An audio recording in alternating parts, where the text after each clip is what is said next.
Well, hello everyone. Welcome to.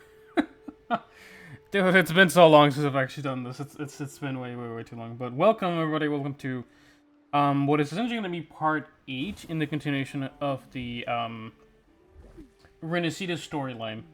Hard to believe I'm saying this now. Actually, I think it might be part 9 technically. But not without reason. Obviously, we've gotten here. We've stayed here for a minute, but there's been a couple of changes over time. So, a couple of things. I kind of decided, as much as I want to kind of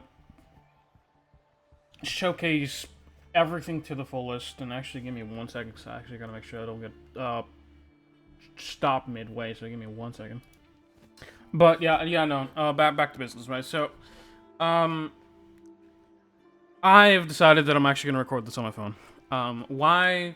Put it simply, it looks better on my phone than it does on my computer.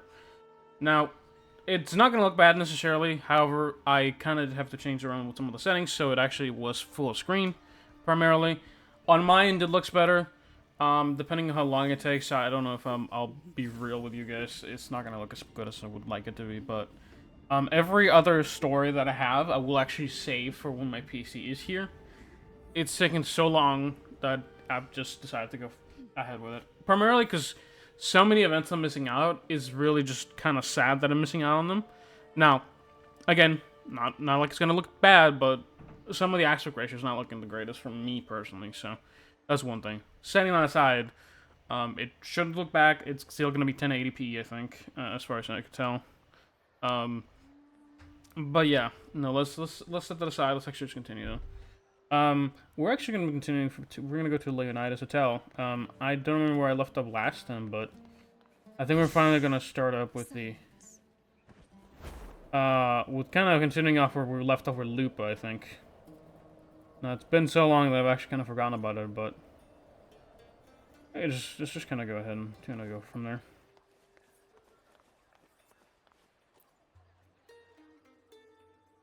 No, story-wise, I'm actually going to be looking up a little bit. Welcome to your new spot. It's a lifetime suite, and it's yours anytime you need it during your stay in Septimont. Doesn't look too bad.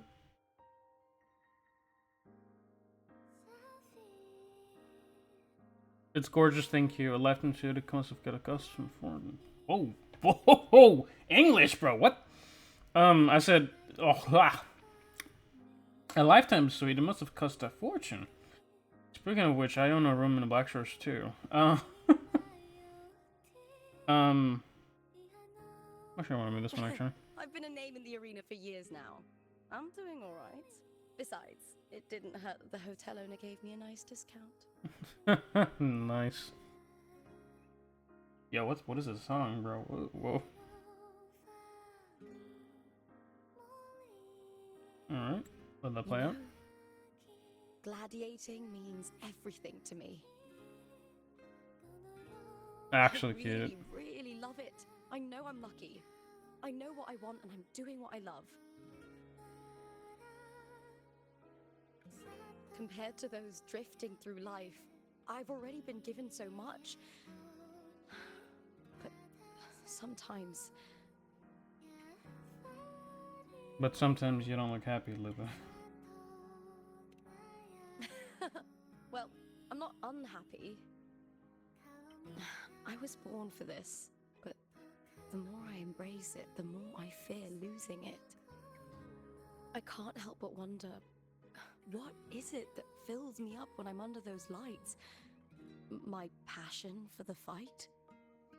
Or the favor it brings me? If one day I lost that favor, would I be more helpless, panicked and heartbroken than those who never had it in the first place? If that day comes, would I still be able to say I love this life? You would if you truly love it. Even if you wouldn't, you shouldn't blame yourself for it. This only something only you can figure out. You're right. I hope that love never fades. Not until I'm buried in the veil of glory. Tomorrow's the semi-finals. We'd best get some rest.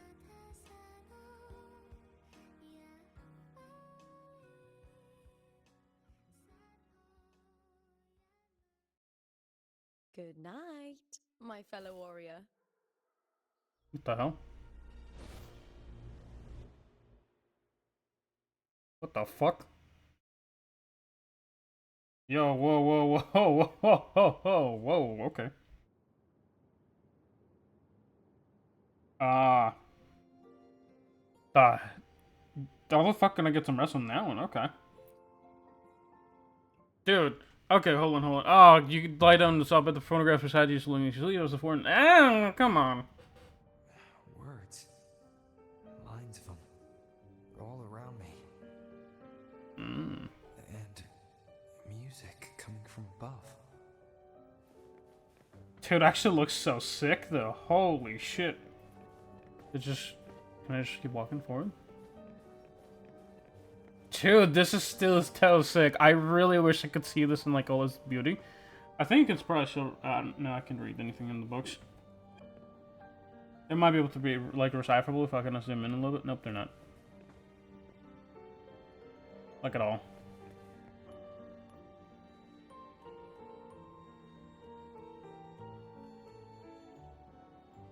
This is but an illusion. One of the nights, one of dreams. Not like the spectacle you saw in the glimmer of the carnival.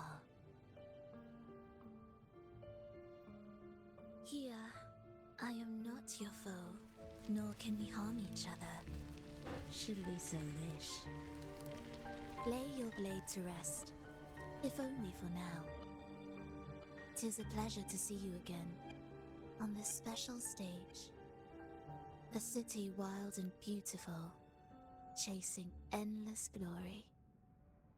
Tell me, does Septimont please you as much as Raguna once did? Let's cut to the chase. You're connected to Cardothus' prince. Or the option has the Fraxis hand already to reach Septimont. When one wrestles against the torrents of fate, every signpost is an anchor, guiding you toward the infinite horizon. Let's take our time. I would like our talk to be pleasant. No one will bother us here. I have an associate who adores the heroic tales told throughout this land. For this reason, the missing girl you seek and the anomaly you sensed in Septimont, they are indeed threads in his tapestry. You could call it an obsession of his. Stop hanging around the bush. Tell me what you're really keen for. Tell me what you're really keen for. Tell me what the Fraxis is planning.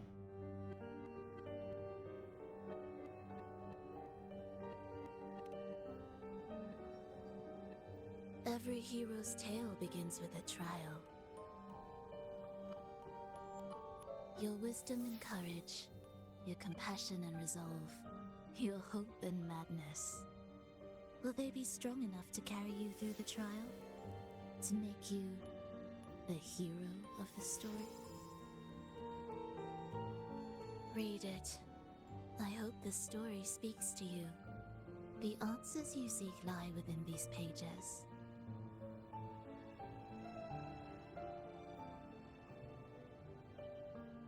If we continue to meet as foes, the symphony grows monotonous. I confess I find it rather uninspired.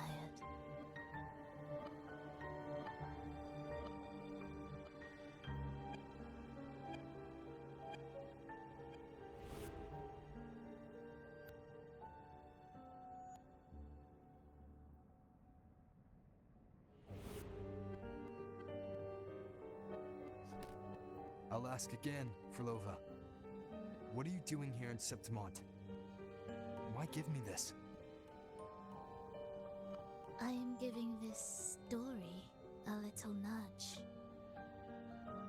As of now, You and that blessed maiden from the tower are deeply interwoven in the fate he has spun. So you're not the only overseer active in Rinascita.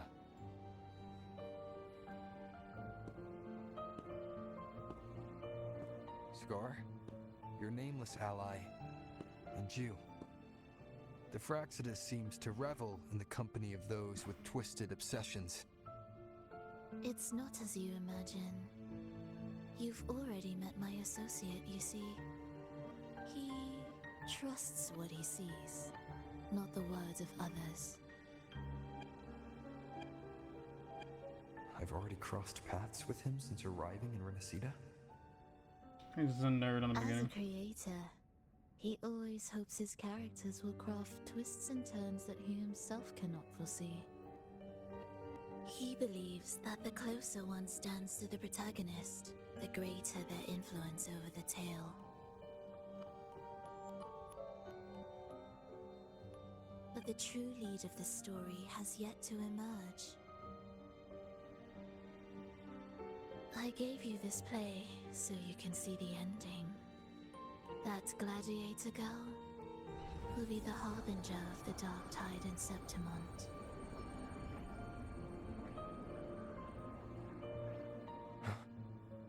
All glory will be consumed, and the pride of heroes will dissolve within a blackened maelstrom. Such is the finale she holds most dear. This is a short story, one that only lasts 3 days. When the final match concludes, so too will this story. You could claim the spotlight by ending her life before the curtain falls. Change the ending, and the tragedy is averted. But should you falter, or worse, warn her of what's to come, the consequences will spiral far beyond anything you can imagine. What you're proposing, I do. Tell me, what reason do I have to trust a word you're saying, Fleurdelys? You don't need to trust me. Let my words slip from your thoughts if you wish. As I've already said, the story will unfold as my associate has written it. The choice lies with you. It is a freedom we all hold. Even the wildest imaginations draw from what already exists. So it is with this story. It follows a template, and even its creator cannot escape its confines.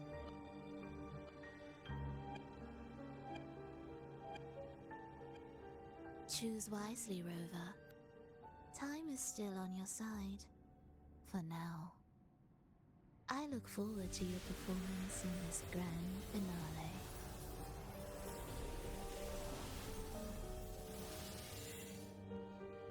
Probable outburst of faint smile that carries a hint of some unknown expectation.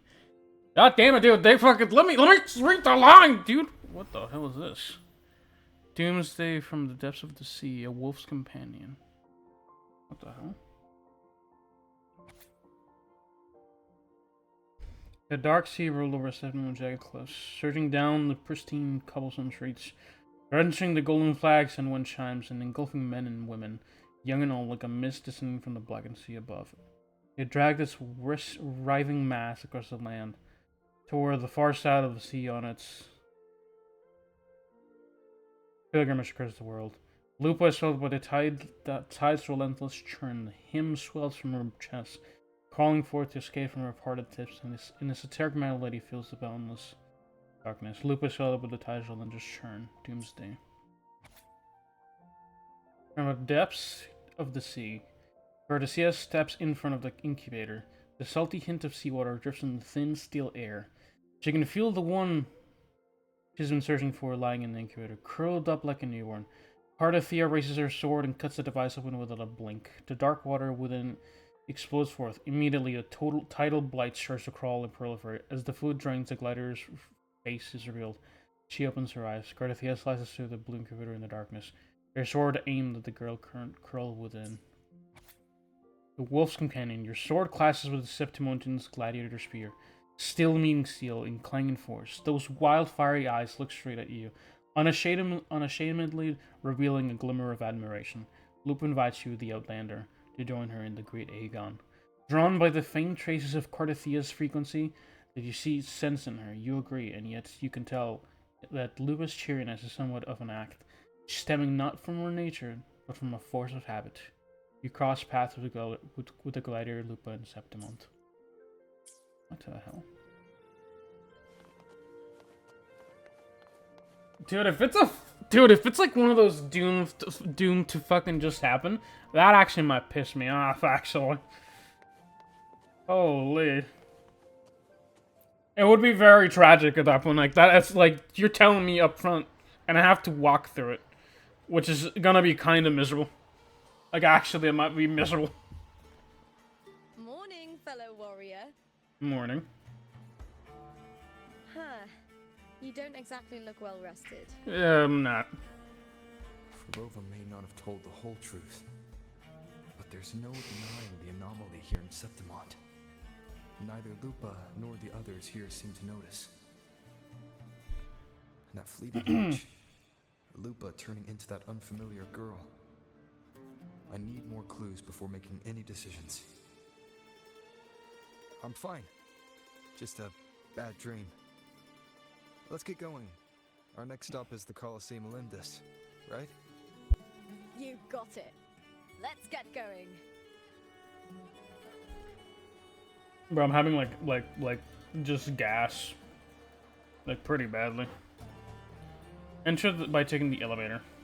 I can elevate. What? The hell do you mean by elevator? Oh, this? Okay.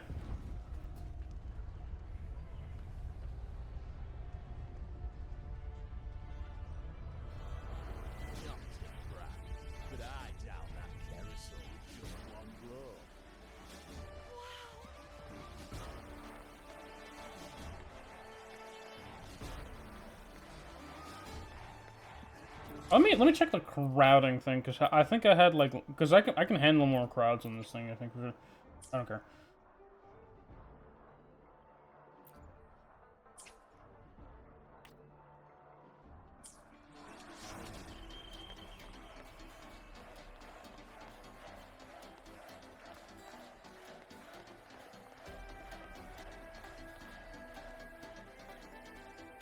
The rendering is kind of dying a little bit here and there, though.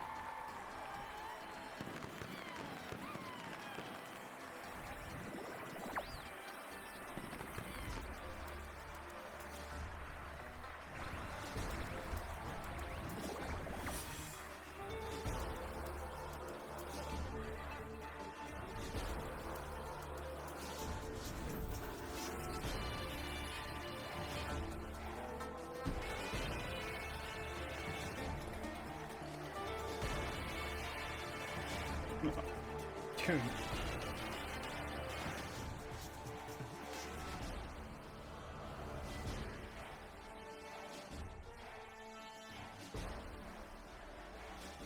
Dude, this sounds so epic, actually. Oh, we're fighting those nerds. Oh. Silvers chose to God. face us in the semifinals. The news spreads quickly. You knew this was coming? Of course. To them, it's a provocation, and to forfeit would be a disgrace. Okay. Donna Julia must be here. She wouldn't miss a moment like this. Ayo, damn! She's Okay. shrewd and exceptionally capable, but arrogant to the core. She's convinced that she's always right. Damn, bro. She doesn't believe in talking things through, thinks it's for the weak. So we'll show her we don't need rigged matches to win. We'll win with pure strength. Dude, they're bugging out. That's actually bugging out a little bit on the background.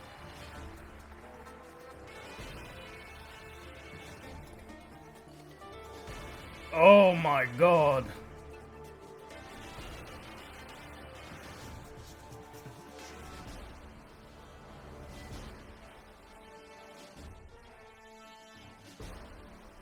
Fire once more. Not as a gladiator, but as a witness to the start of this grand event. You all know well that gladiatorial combat is the lifeblood of our ancient and mighty city. Seize power and fight for victory. Once, we fought to survive on the seas. That same instinct courses through our veins today. The instinct to face fate head on and defy it. Remember, those who cling to glory without the strength to defend it will see it slip through their fingers. Warriors, by the eternal sun, may your courage honor Septimont and prove your loyalty to its spirit. I look forward to the rise of new heroes in this Aegon.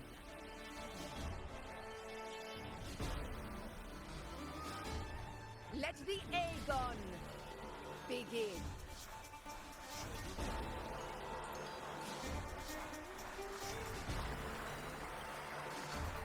Dude, these are some massive fucking echoes, though. What?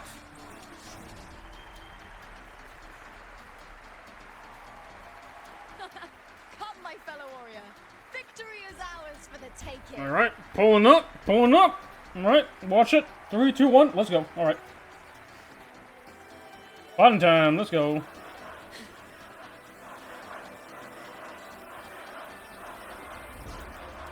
Are you ready for the gladiator's Aegon? I need a moment, couldn't be more ready. Hunting Fuck this, I'm in, let's go.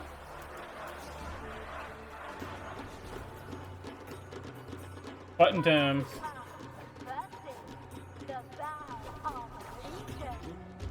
Oh, let's see. Let's settle this, Emilio. Fair and square. Pop it, 3, 2, 1, alright, let's do the counter. Hopefully this helps.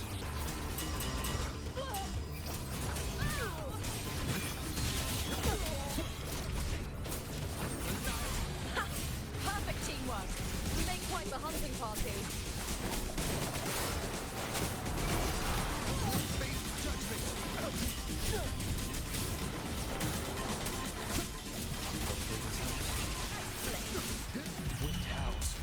I'm getting my ult way faster than I'm actually able to use it.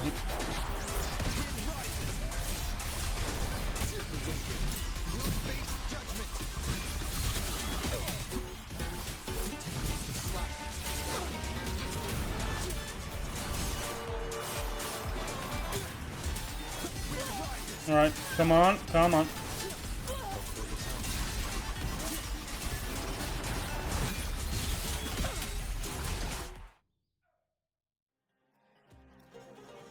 I mean, that was pretty brutal in Iron. Jesus Christ.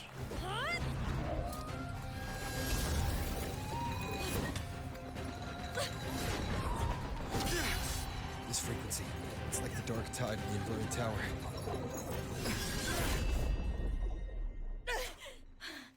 Thanks, my fellow warrior.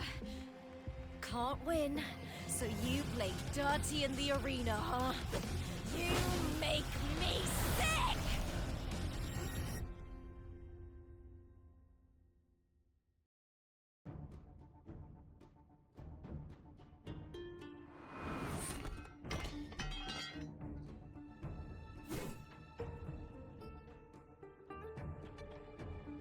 God, that's so hot, man. Damn, bro.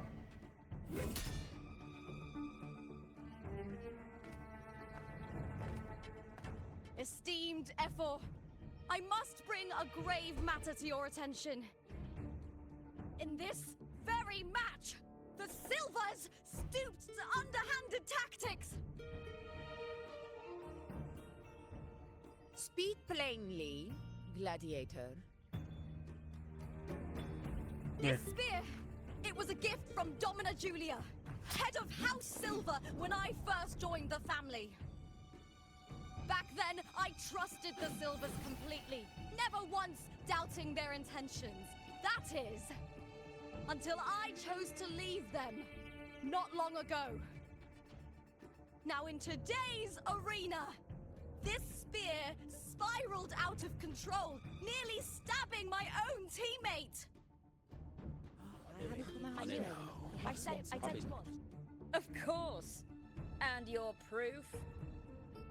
Honorable F4, I guarantee this spear will withstand any scrutiny.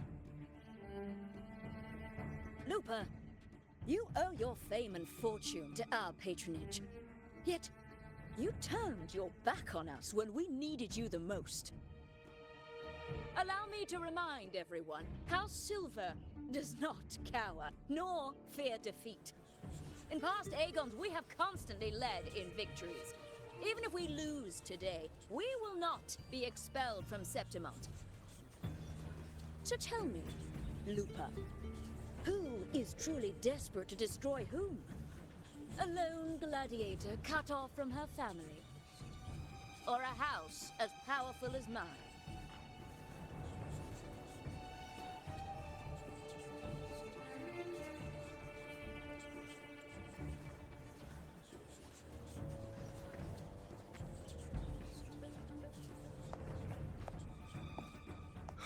Enough of this disgrace.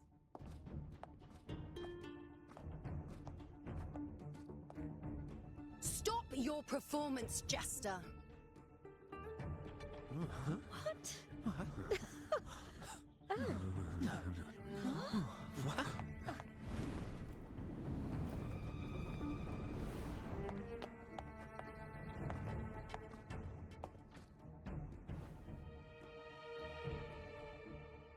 Okay. Okay, I get why people summon on Luna. God damn. Okay. That was quite the entrance. That's Yuno, the priestess of Septimont. She rarely leaves. Yuno? Wait, what? Accompanying F4 Augusta. The heroic spirits of the moon and stars have long seen through it. These hollow lies taint Septimont's sacred arena. Guilty. I said it was. It's obvious. No, I said it. 50 face. I can't be right. It's typical, isn't it? Augusta, banish the Silvers from Septimont.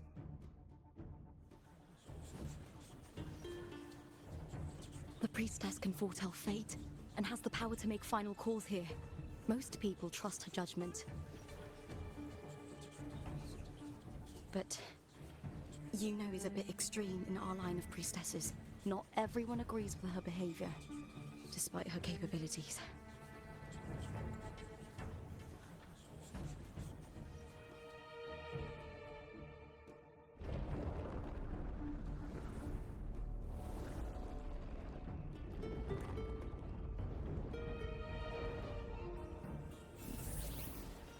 This can't. This is very confusing. Guilty. The temple has spoken. Damn. But I just pulled up the evidence like they're like a YouTuber catch you, bro. That's outrageous. Unbelievable. Despicable stuff. Yeah, I do too. Yeah, they're guilty.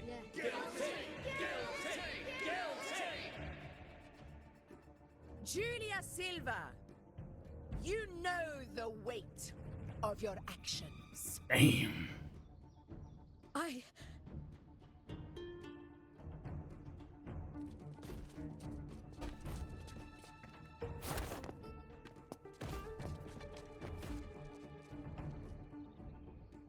I know your family once stood as the cornerstone of this city. Its pioneers, its founders, its protectors. For centuries, the Silvers fought bravely in the hunting grounds, defending Septimont from tacit discards. But today, you dishonor their legacy. Do not disgrace them further, Julia. Damn. Leave Septimont, do not ever return!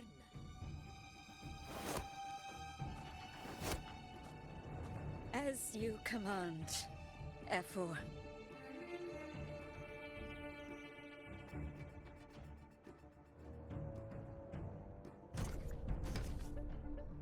Dude, that echo's chunky. God damn. What a unit, dude. Dude. Damn. Dude, that guy looks very nice, huh? That wasn't a complete disaster. At least you show more promise than those idiots retreating to cling to their meager points.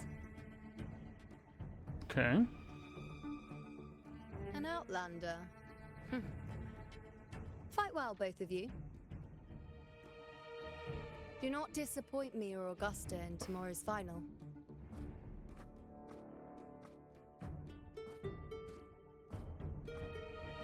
Dude, what is it with all the women's with like double pigtails? God Seems damn. there's still some time before the other semi-final concludes. Let's head to the lounge for a break. God damn, though. Hold on.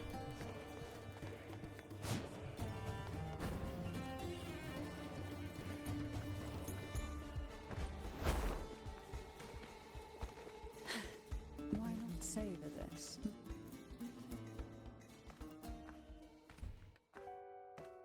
Who's this guy? Who's this guy? It looks familiar. Let me cut to the chase. The Silvers are finished. F4 Augusta's swift decision sealed their fate. But don't tell me you had no part in this. Who's to say? How could I predict Domina Julia would tamper with my spear? Regardless, House Silver has been banished. Even if they deceived you first, you still left their team without a word and violated your contract. You can't deny that. Skip to the end, Cartor. You're not here to catch up or spread gossip. Oh, fine then. I handled the Silver's sponsorship of the Bow of Legions, and I can ensure the damage to your career is minimal. In return, I'll be your event manager for the next year. Deal. But we'll need new terms. I trust you'll draw up a contract that satisfies me, Cartor. Always ready to squeeze an opportunity, aren't you, Lupa? The Silvers lit the spark, but you turned a blind eye to what was happening. Don't fool yourself, Cartor. You're complicit in this too. Fine. We'll do it your way. Wait! You didn't come to me just for money, did you? F4 Augusta, the fiercest hunter in the grounds, our queen. If there's a storm brewing in Septimont, I intend to find the right place to take shelter. Finally some peace. What a day. What the fuck? Feels like I missed something here. Mention if goes to judgment. Mention Priestess Lunos was Unos. By the way, I called her Uno for the longest time. I did not think I was right. I thought it was Luno because it's like. Oh my god. Because I spelled it wrong for the longest time and it ended up being Uno. That's crazy. We're gonna mention Augusta's judgment. F4 Augusta had a humble origin. Her path to power was paved in blood. Oh damn. Decades ago, corruption ran rampant in Septimont, far worse than it is now. Two F4s met untimely ends back then. The great Aegon carries immense weight for the city, and I guess that's why she chose this moment to act. Let's talk about something else. Princess Unos' power. The priestess of Septimont has the authority to make final judgments. Yuno, in particular, is one of F4 Augusta's staunchest allies. Most prophets spend their days in the temple, observing fate's flow and tending to the eternal flames. But Yuno's different. She prefers to spend her time in the hunting grounds, bow in hand, patrolling with the other fighters. Born during an eclipse, She's the most gifted among her line. Impressive, isn't it? Let's look up at something else. That's kind of an epic kind of storyline. Yeah, I was born during an eclipse. That's crazy, actually. At least we made it to the final. That's right. I owe you for helping me escape Julia's tricks.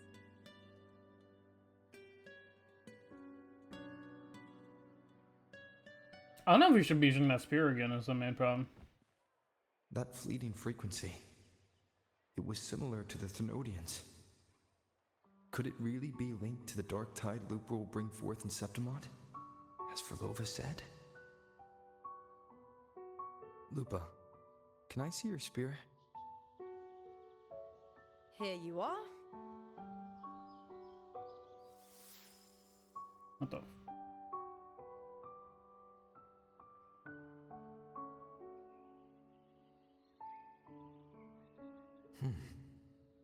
I can't feel that abnormal frequency anymore. Lupa, does Domina Julia believe in the Sentinel? Well, if anything, she despises the acolytes in Raguna. Her obsession with titles is for the glory that comes with them.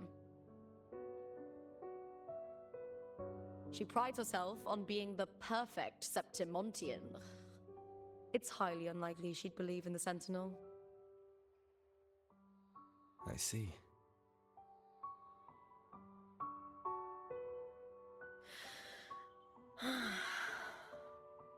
Sorry.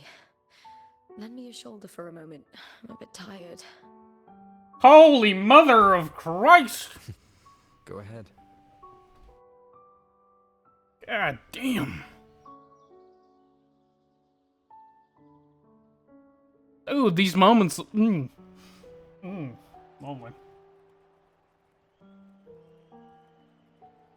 You know, you forget that you're actually watching a video with me on it. That's settled. Looks like the other two teams have wrapped up their match. The semi-finals are over. Finally, we can leave and get some rest.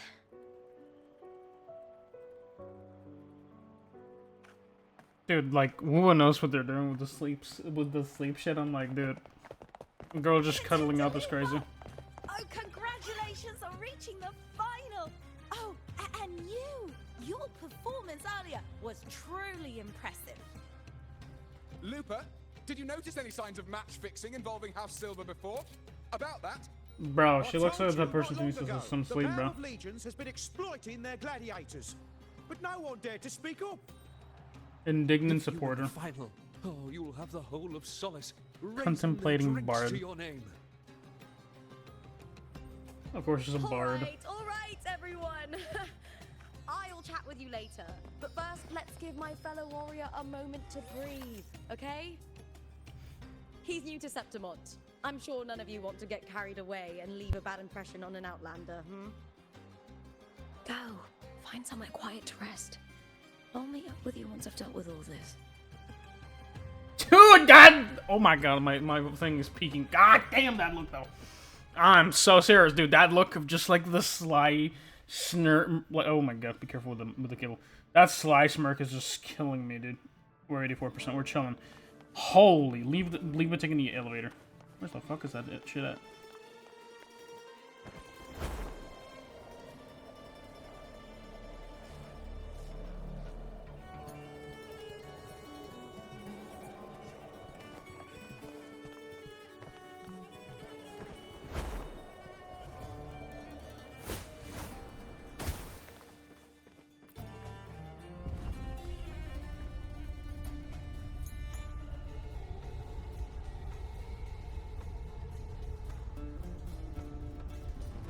Damn, bro. Okay, chill out. Holy. Oh, come on.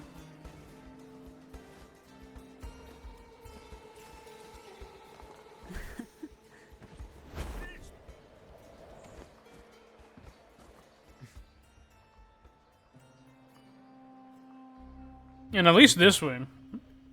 It was the Thenodian and Dark Tide frequencies I sensed in her weapon.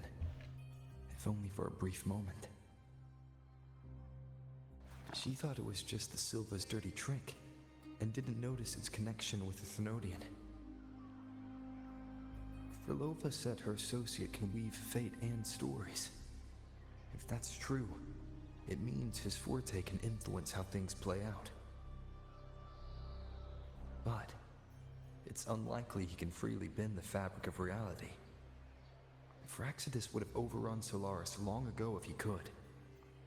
Either Septimon exists outside reality, or his ability has limits. If this isn't the real world, I could take more drastic actions. But if it is, killing Lupa would be an act I could never take back. The best approach is to stick to my original plan. Wait for Orsinosa to appear in the final. That's my lead to Cardathia. I also sense Cardathia's frequency on Lupa too. If she's here, she's making moves, just like I am. In the meantime, I need to figure out that Overseer's limits. The longer this lasts, the more anomalies are bound to show. Boss, why the long face, huh? Something getting you down? Wuthering, why are you here? I'm here for sightseeing. How could I miss the Great Aegon? It's Septimon's signature event.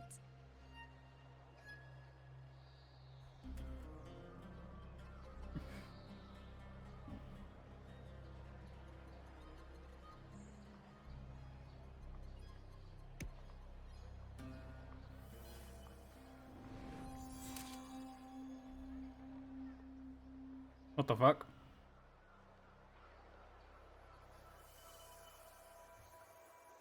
Ah, you are the one to break the deadlock. What the hell? You've noticed it, haven't you, boss? Septimon is caught in some anomaly.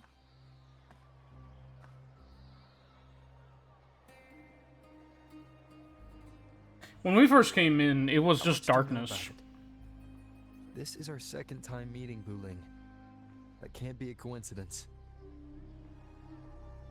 I can feel it, but I don't know where it's coming from.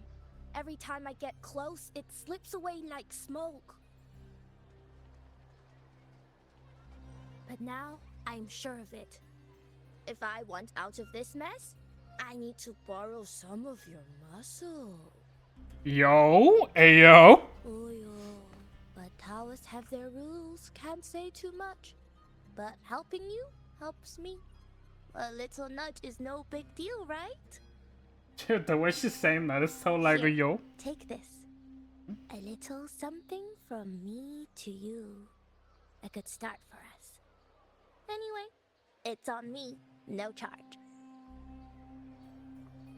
Seeing isn't believing, but truth exists in the mirror of the world.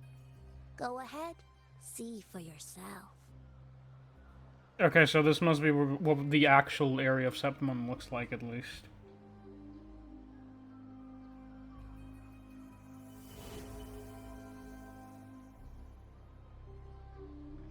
Is it like Chronovision?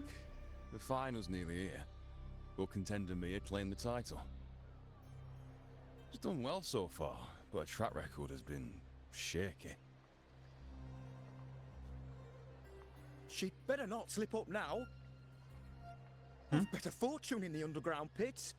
If she loses, that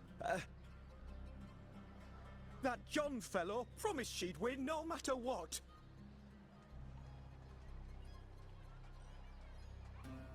A lot of John. Mia's manager.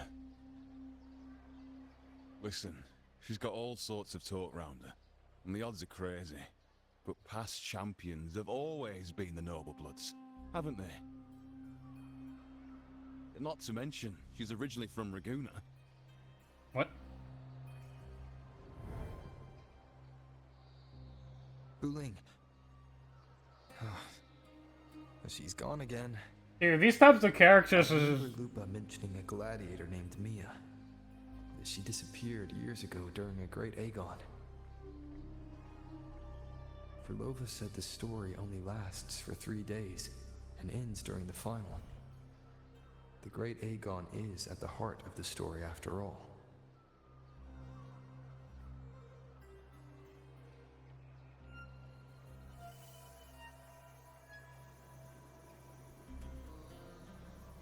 The bell on this mirror is jingling. The closer I move in that direction, the louder it gets. I'd better check it out.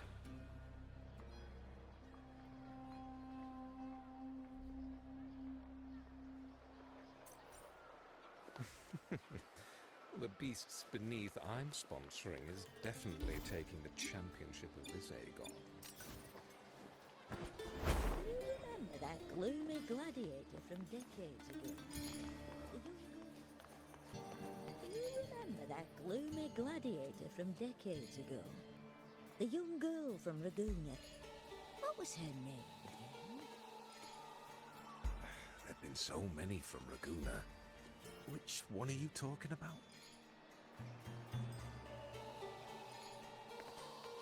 That is wild. Okay.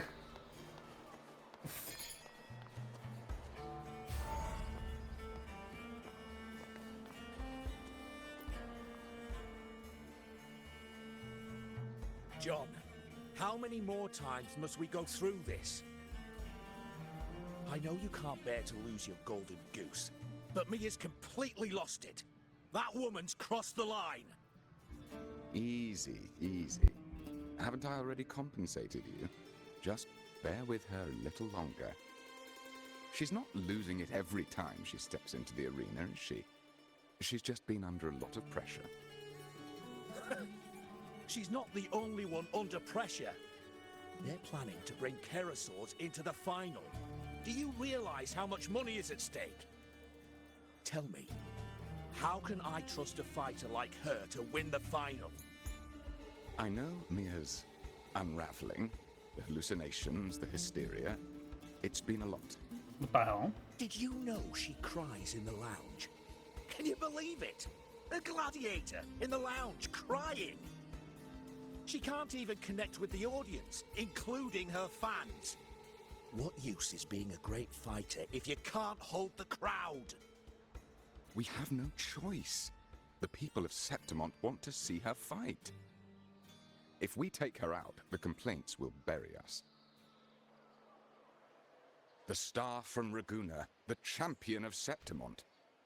That headline alone prints money. Your headline alone prints money. He sounds so posh.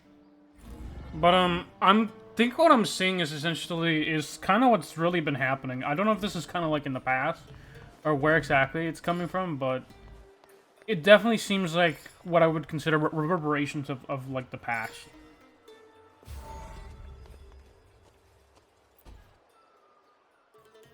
If not what used to happen, kind of thing. That gladiator girl, Mia, was it? I hear she's got quite the following. Oh, absolutely.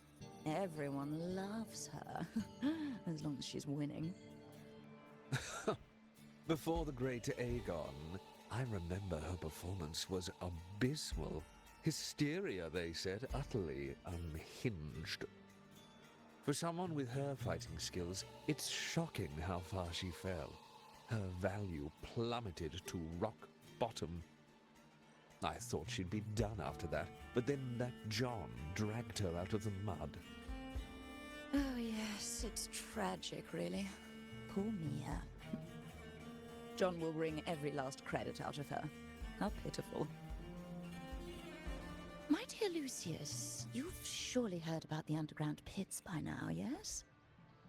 Oh? What are you thinking? The commoners who bear grudges against the Senate, the vultures circling for profit. Rage simmers within them, a keg waiting to ignite. They're eager for chaos, bloodshed, and sacrifice. If we simply provide the spark, we'll make a fortune while eliminating untoward risks. Delightful. Nothing like a bit of spectacle and strife to pass the time, is there? Interesting.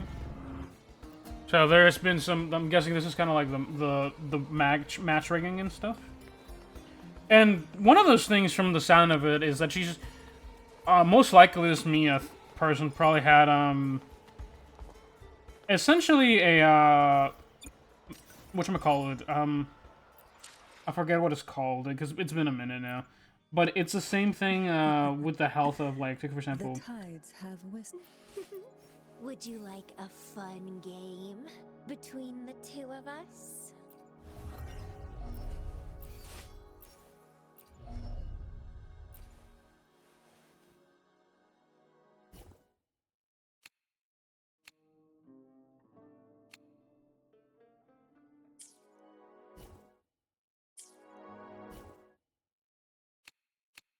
Yeah, the main thing is I can't remember what it's called. Force examination for it.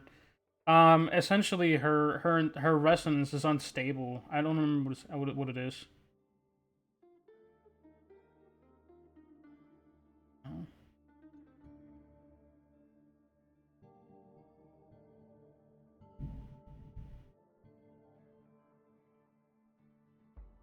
But yeah, no, it's essentially they're having like just it's essentially it sounds like she's like having the issue with the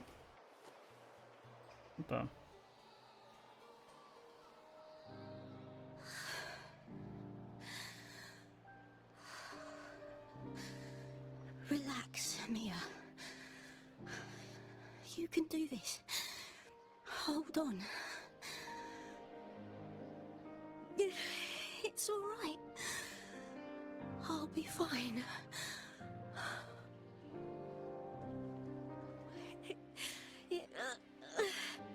It hasn't been all bad. I've met people who've supported me. They've cheered me on since I first stepped into the arena. But I know my limits.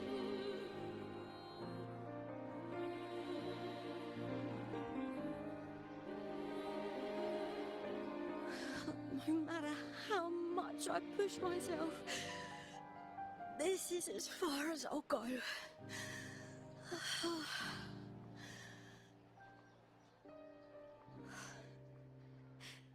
I love this.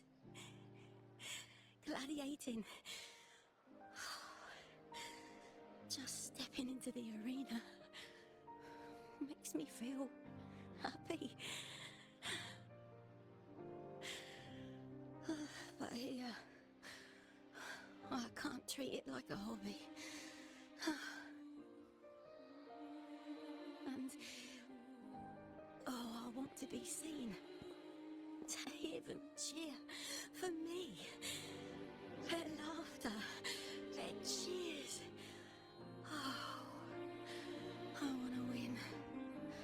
I want to win so bad. And I need the money.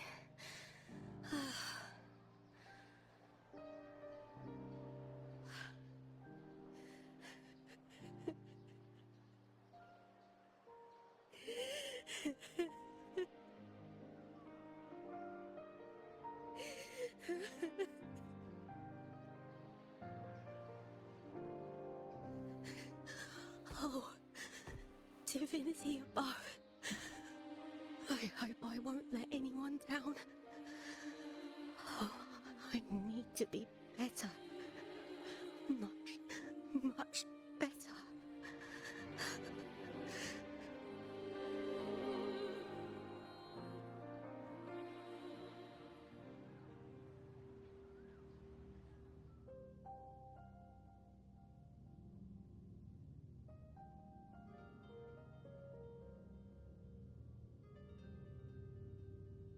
Dear Lord. Okay.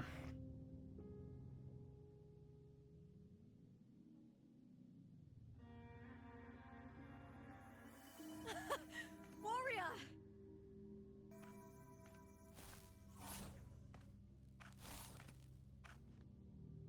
For an instant, I felt it. The Thrunodian's frequency again. Whew. I've finished talking with them. Let's go back. Oh, almost forgot. This is for you. The harpo I wanted you to try before. Chilled is the best way to have it.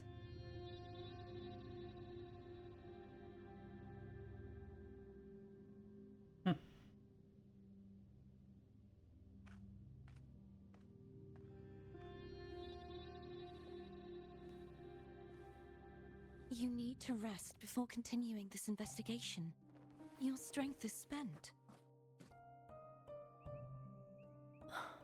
Thank you for your help these past few days. We're both from Rinascita. I'm here by the Sentinel's will. This is simply my duty, for I was once blessed by the Sentinel. The blessings and freedoms they grant, I wish to share them with everyone across these islands.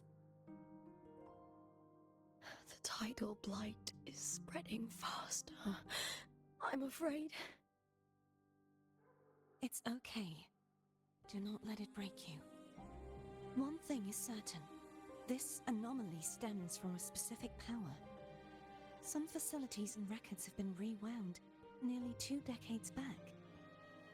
We just need to find out why and who's responsible. The clock is ticking, but we still have a chance. The mastermind behind this will be tricky to deal with. Don't worry, I'll handle it. Compared to the darkness that once whispered in my ears, a tangible enemy is easier to face.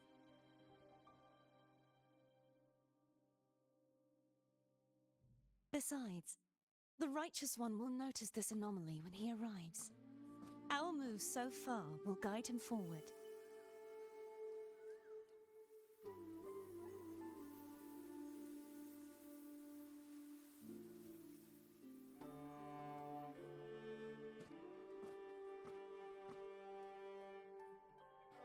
You really trust him, don't you?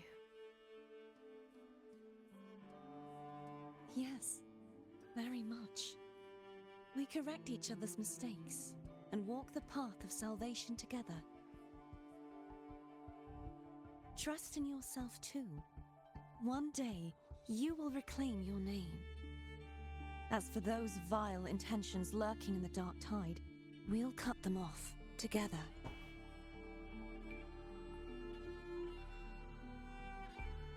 Now, shall we continue the investigation?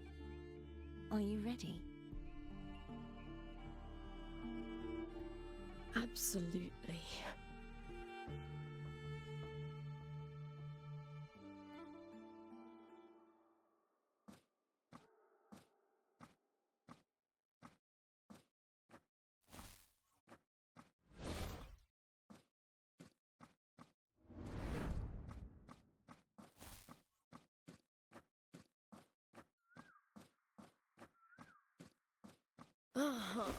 This is so exhausting.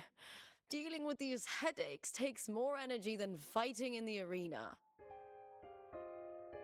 What the hell?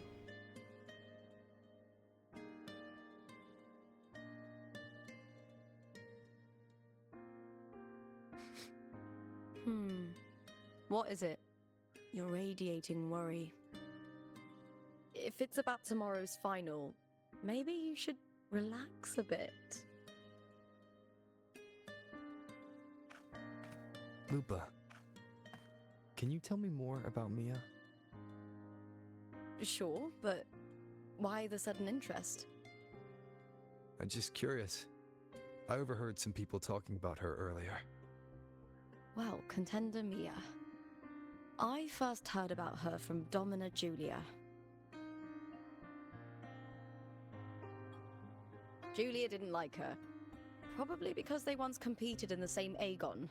Mia disappeared after claiming the title, leaving that Aegon without an official champion. An ignorant fool! That's how Julia described her. Back then, I'd just been purchased by the Silvers, and I got curious about the story. Turns out, Mia spent almost all her time out of the arena training. Beyond the barest of needs, she devoted herself to honing her craft. That kind of dedication wasn't well regarded in Septimont back then. Rumor has it she got caught in dirty match fixing, cracked under the pressure, and ran. Everyone has their breaking point. If she ran because of it, I don't blame her.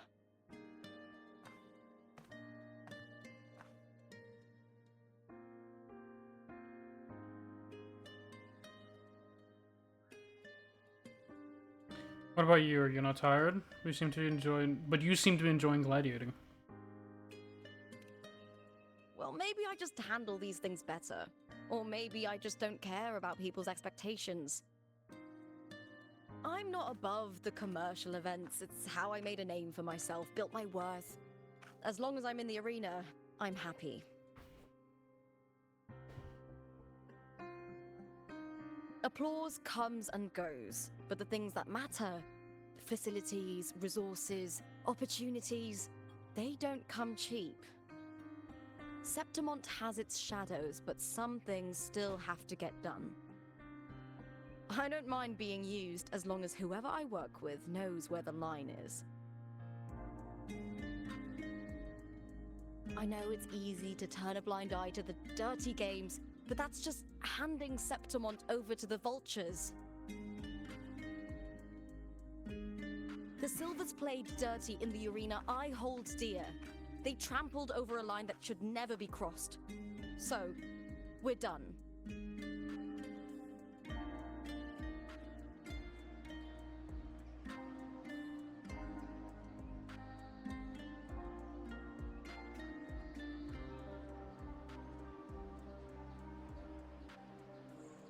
Look at it. How beautiful.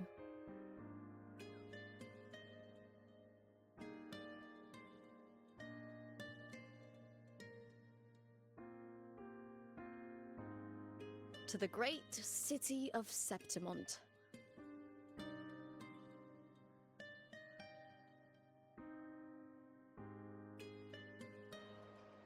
Luna speaks with you a little longer before leaving. The flow of new information leaps your way, and you quickly fall asleep on the sunrise. Ow! Come on! Today's the final! Let's go! May victory be ours, and may you find the one you've been searching for. Oh, what the... Dude, they keep come on. Alright. They're probably key items, right?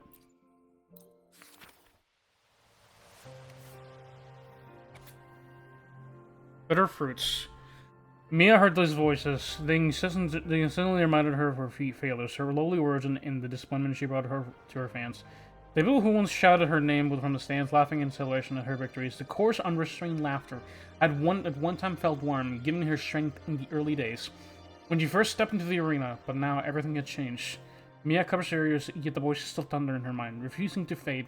The finals were about to begin in the empty locker. She sits alone as shivers rack her body and screams tear through her throat. Mia is haunted by maddening voices that whisper her constantly. So she was going insane, probably because of the just everything to do with like the expectations, probably. But that looks so ass. I'm sorry. Could have just had like an area where they just walked out, but okay. It's kind of funny.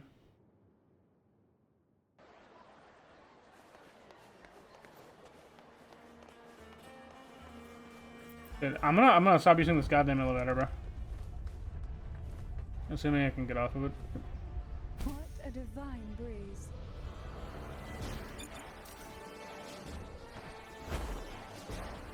Oh, come on. Come on. Come on. Oh, come on.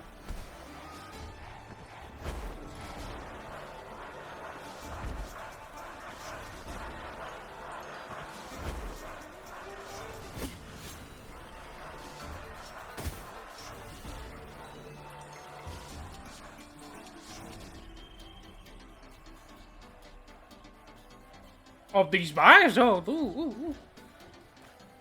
Actually changed up the music a little bit. Warrior, look over there. That's Arsinosa.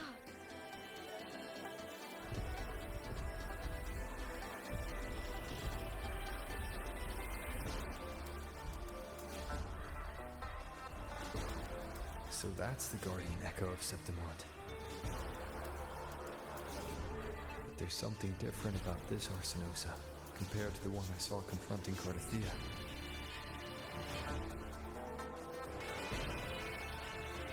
Oh, hold on. I forgot to tell you something yesterday about Mia. Decades ago, during the Great Aegon, Mia disappeared on her way to receive the award. But before that, she did claim the title of the Bloody Aegon and even received Arsinosa's blessing. The Bloody Aegon? What the fuck you mean?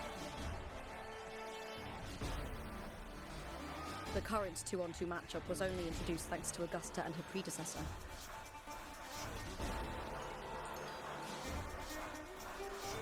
Before that, the matches were far more brutal. Gladiators were thrown into a chaotic free-for-all. To hype up the event, the organizers would unleash hordes of tacit discords into the arena. The last gladiator standing was crowned the victor. Oh, what the hell? Literally throwing them out into alliance is basically what they did. That's crazy work, dude.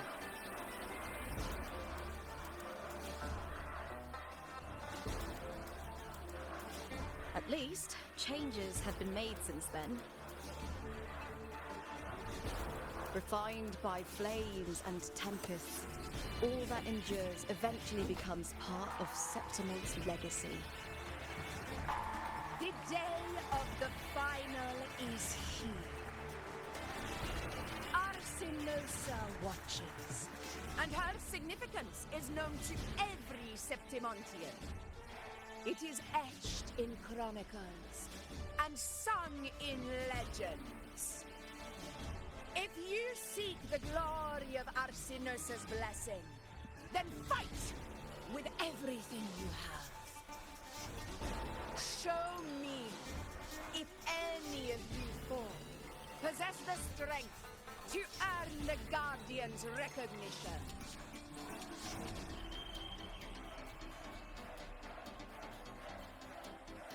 Alright.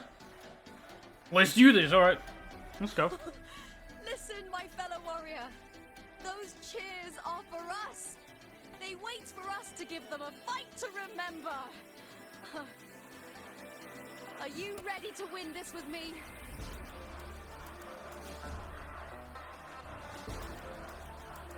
Absolutely.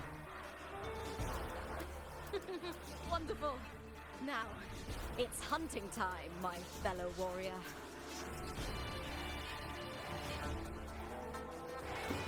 Are they just gonna throw us a bunch of echoes? Is that, or not echoes? No, okay. As the curtain thing in my bumper. I feel that same tangled gliding sensation.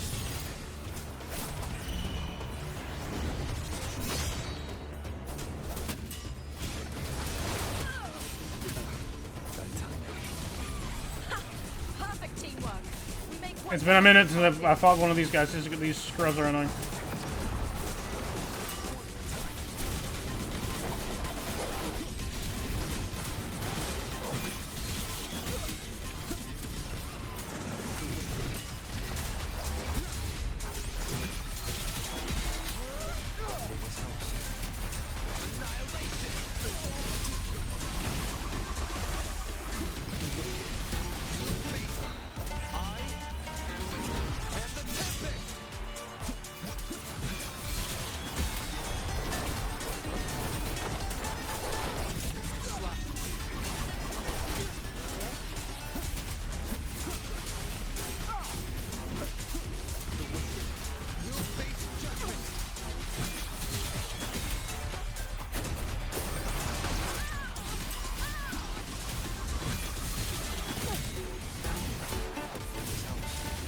No, come on.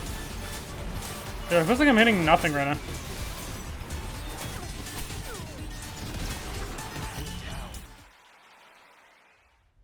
Get him about half health, and then they continue on something else.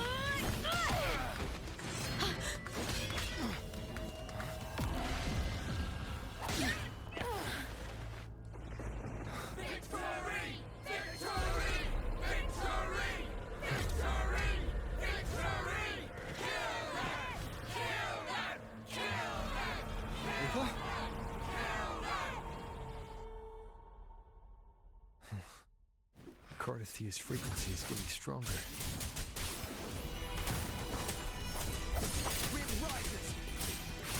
It's time to awaken, people.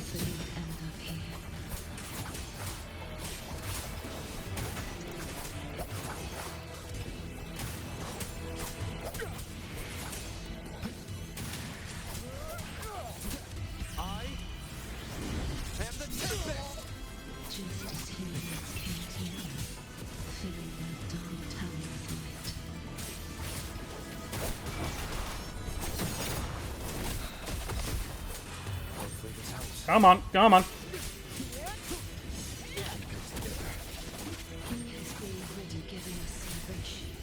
And now, though we stand apart, we still fight together. Oh, come on, dude.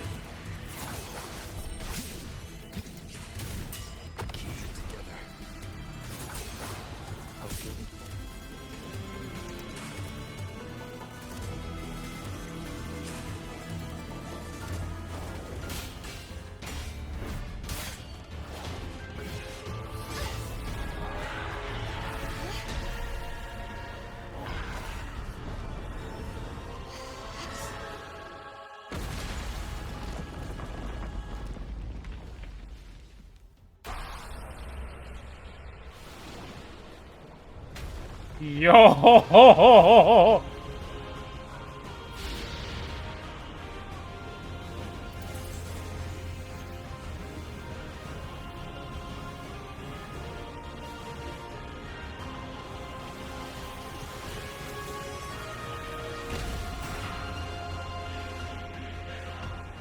That is immaculate, dude. Do I actually get to fight with Cardathia finally? The guardian that wanted. When Cardathia casts personal skill heavy or final basic skill, she will summon Sword of Virtue, Shadow, Sword of Discord Shadow, and Sword of Divinity Shadow. Cardathia can recall these three swords while performing a plunging attack. Recalling the Sword of Shadows also grants her Heart of Virtue. I'm gonna lower the volume, that is loud as shit. Heart of Virtue, Power of Discord, and Mandate of Divinity, which enhance Cardathia when she turns into Fleurdelys. Upon casting the Resonance Liberation, Cardathia turns into Fleurdelys and unlocks some new moves. Fleurdelys attacks restore Conviction when Conviction is full. Tab Resonance Liberation against to cast Blade of Howling Squall, dealing massive damage. I know how she works.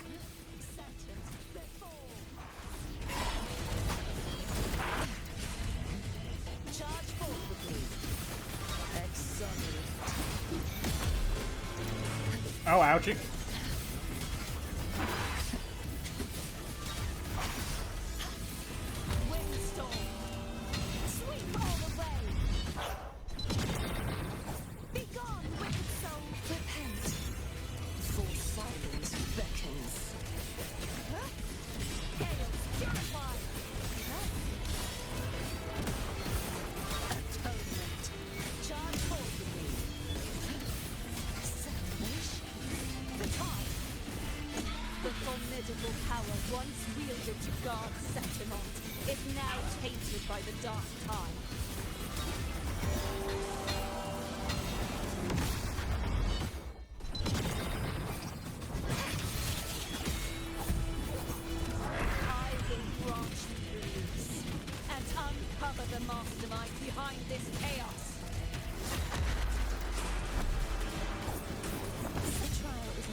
So I'm thinking I have to actually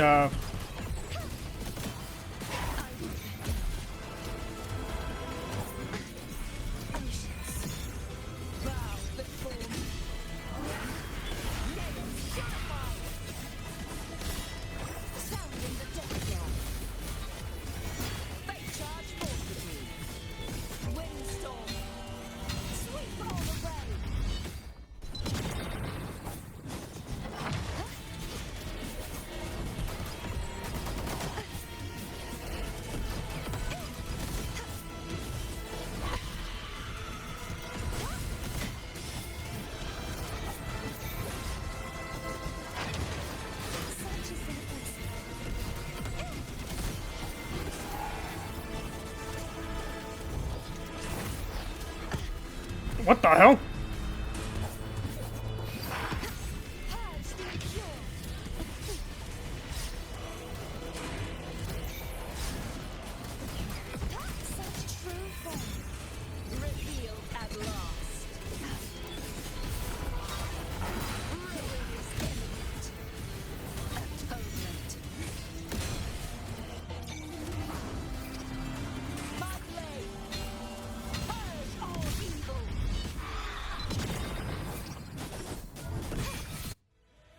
Damn, okay.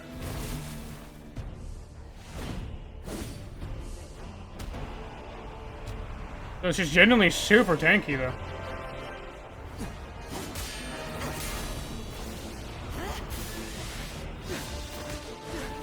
Holy shit.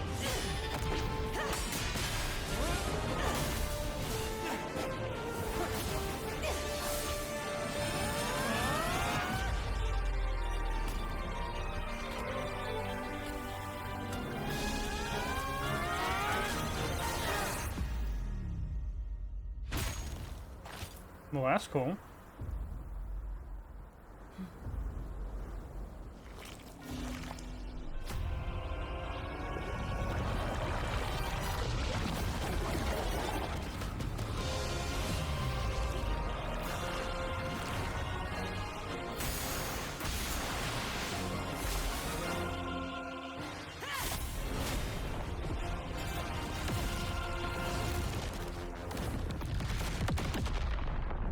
Holy shit. Righteous one, I'll be waiting for you at the end of the story.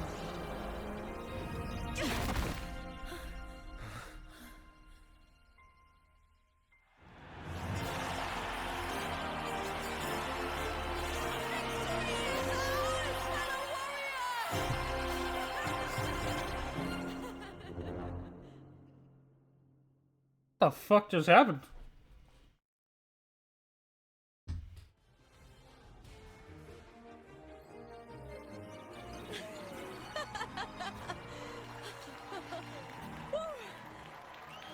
What's wrong?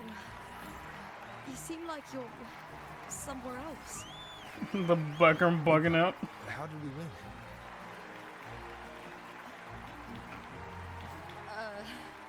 We defeated our opponents? I see. The bloody Aegon I experienced definitely wasn't a dream. It was like the real world overlapped with the anomalous one. I kept seeing Lupa and Mia overlap with each other as well.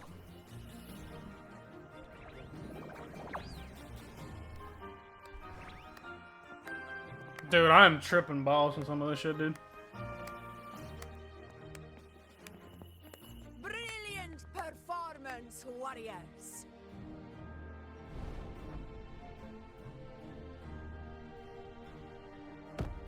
Okay. Massive. Remember, this is more than just a title. It is a testament to your own strength and wisdom in overcoming your opponents. You've earned the right to claim it.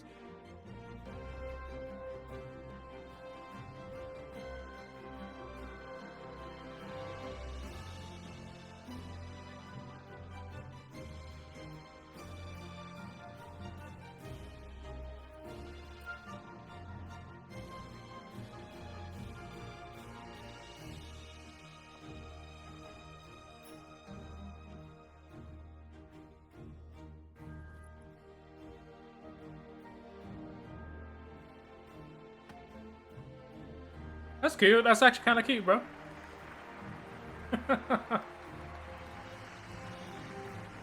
Dude, this guy looks like he's from somewhere I've seen before.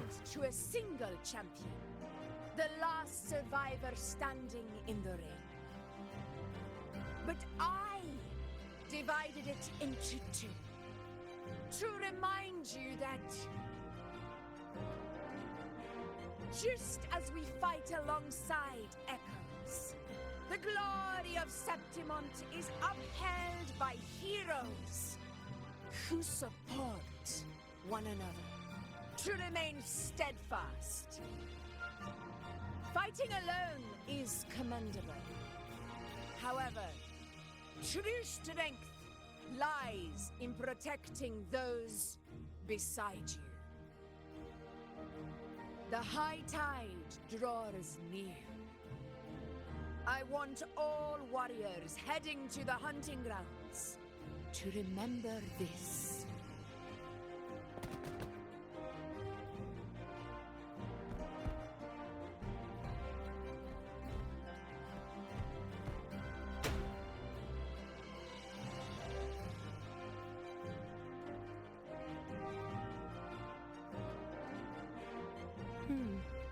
That's interesting.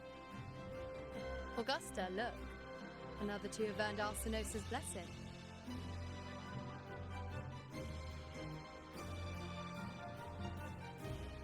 You've done incredibly well.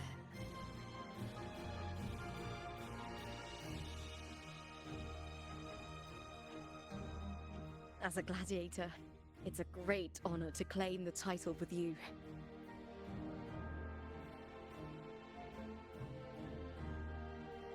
That's cute.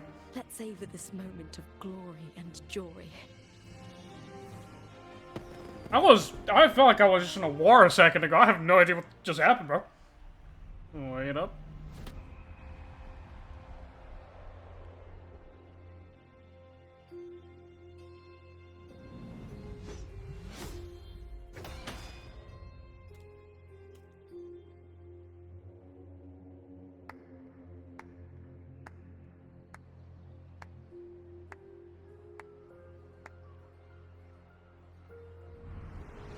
You plotted this tragedy. No, madam, I wouldn't take all the credit. The architects of this tragedy were the Septimontians themselves. A collective murder so entertainingly woven, with blood on every hand. Who's left to point a finger? But I must admit, I'm astonished you would endure all this for strangers and lands you've never set foot on. I don't need any grand reason to slay a villain like you. The Threnodian once sought to pull the entire Rinascita into the Dark Tide, but it failed. And so will you.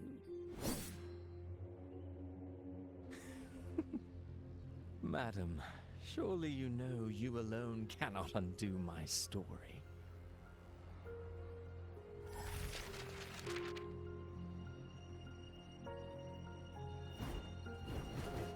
Alone.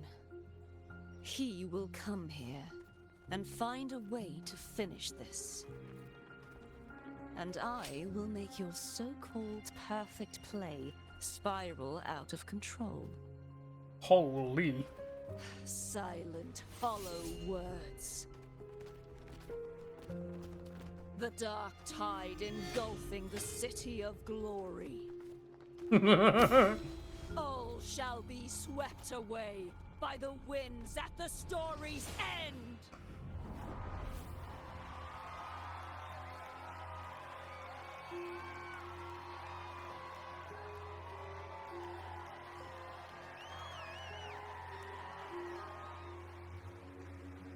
Holy shit. Oh my god, she was about to do the... Oh my god. Holy shit, she was just about to... I'll say it. She was about to cut bro into... Like, holy shit. Y'all seen... Okay, let's talk about Genshin. Y'all know the story, or if you don't know it actually, there's a character called Raiden Shogun. This character split the lands in half when she decided to just swing her blade at one point. I think that's what she was about to do to the whole Septimont. Holy shit, fuck One Nation. The entire Pelago would have been gone, dude. Let me read that shit, because dude, this has been actually super peak. Shadows of Glory. Carthea chases the enemy from the incubator through the dark tide, ravaged streets of Septimund until she vanishes from sight. The fallen guardian of Septimund looms ahead, halberd raised in a battle cry. Carthea draws her sword just as she did countless times in the inverted tower, facing the dark tide's aberrant creature. She admits defeat. She defeats the Lioness of Glory, but after dealing with the dark tide before, she feels a cold gaze from behind her. Carthea turns to see the gladiator girl, her face marred with tidal blight, her eyes hollow and empty. She stares unblinking like a ghost. Carthea defeats the Guardian of Senosa's fallen form. Side by side. You fight a battle unseen. The Colosseum runs full of glory, swallowed by darkness. Monsters swarm from curtains of black mist as you cut them down, 1 against 100. At the final blow, the world abruptly returns to its former state. The crowd, oblivious to what just occurred, recall all three blades falling from the sky, each radiating with Carthea's frequency. Though you had not seen her, it felt as though you were fighting side by side. Where is she? You and Carthea side by side when no one sees. Dude, bro, honestly? Dude, Robert's ready to go off rip, dude. Holy shit, dude. Bro was in the middle of an arena fight and then decided, nah, alright, let's do this. Lord Rober is crazy, dude. Bro said, okay, so this was enough. And just somehow is ready to battle against 100 fucking Tacit Discord just off rip, bro. Though some of the big ones fucking hurt, bro. I fucking would never. Holy shit. Alright. We're gonna to the top here. Oh, what the hell? That's actually awesome. What a divine breeze.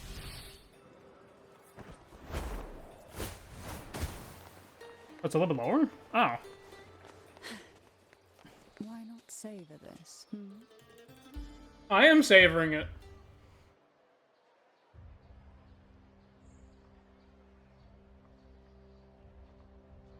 You've come, warrior! Hey, yo.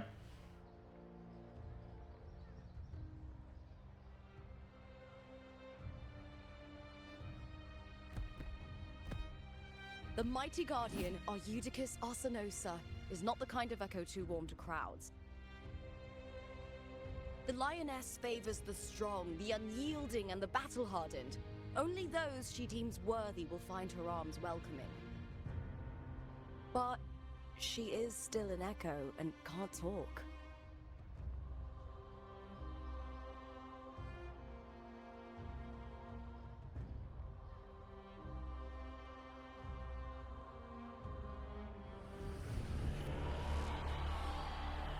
These sounds.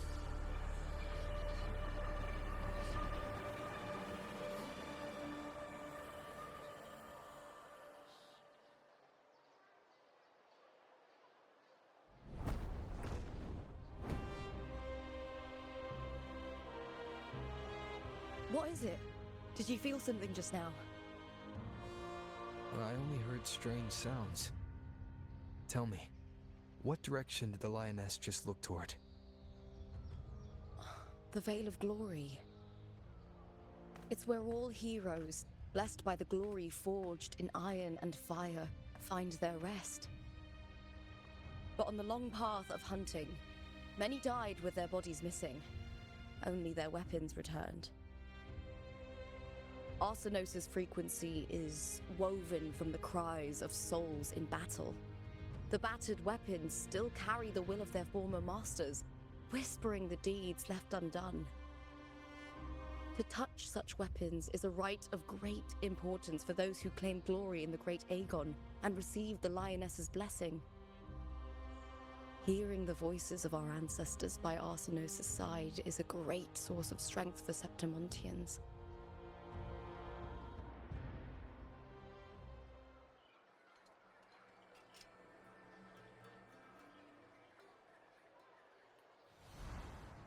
Before meeting Wuling, when I touched the echo in that village, I felt a layered, indistinct frequency.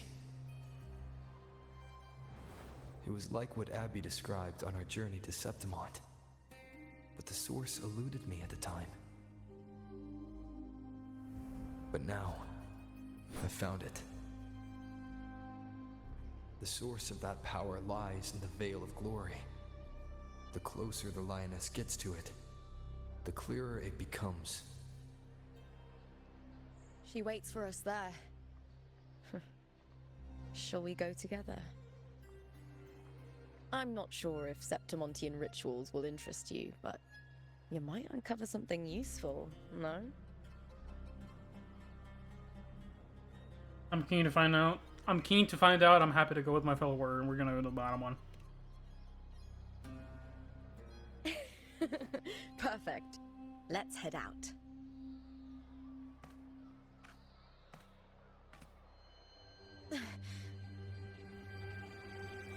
What is it?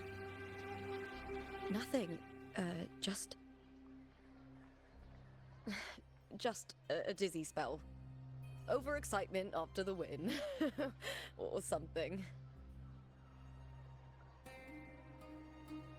Anyway, it's no matter. Let's continue.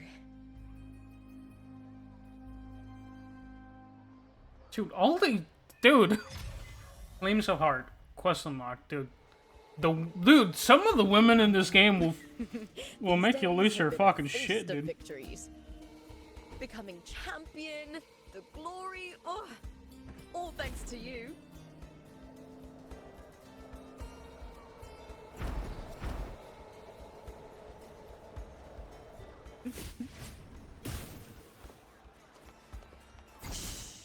Silence.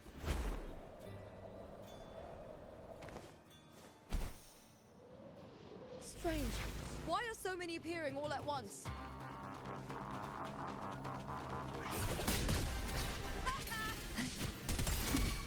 Feel the tide flow.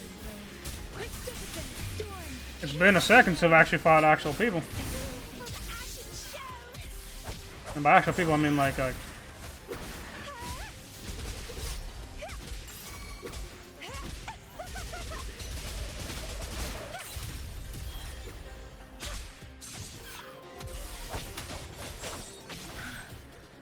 thought tacit discords didn't usually appear around the border mountains. These tacit discords didn't gather from the surroundings. It's more like they spawned from thin air. Look, it's just ahead. The Veil of Glory, where heroes are laid to rest. I think I should probably claim that one as soon as I can. Unless the game doesn't let me. That's either or. The... You are from my homeland.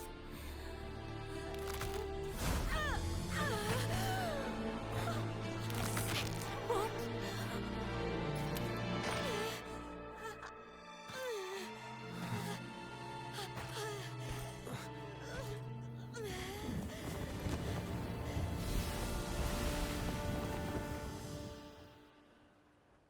What the hell?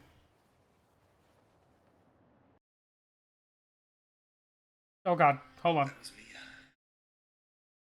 Hold on.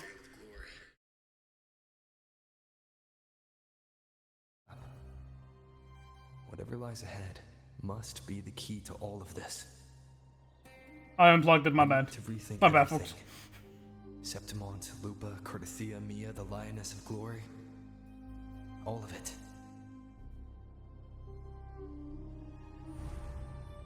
Cardathia arrived in Septimont alone, not waiting for me or attempting contact. Something must have happened to prevent her. If something cut her off, aside from the Fraxidus, it could have only been the Thrunodian, which should be dead. But Septimont holds no faith in the Sentinel, and the Thrunodian was never able to establish influence here. Maybe it's not that simple. The Thrunodian controls the minds of its followers through their faith. Mia is a Ragunese, and likely a follower of the Order of the Deep. If the Veil of Glory is an important rite for champions, perhaps Mia went there. And it was there she vanished. Her hysterics, hallucinations, and loss of control in the arena were signs of the Thermodians' corruption. Fleurdelys once said, "The closer one stands to the protagonist, the greater their influence over the tale." In this great Aegon, Lupa is the protagonist. Years ago, it was Mia. Now, I'm seeing Mia's image flicker in and out throughout this journey. If the Mia I see is under the Thermodians' control, does that mean securing the protagonist role is key to its plan?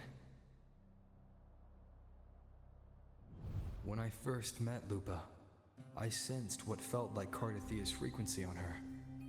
Later, I also felt the Thermodians' presence.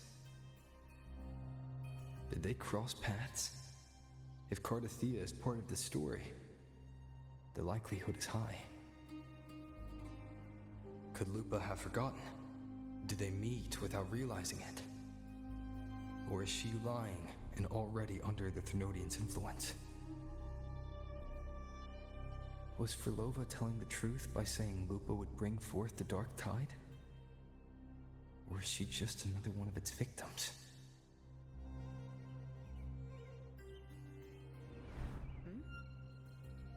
Hey! Is something wrong? Is there something you need? Or something you want to say?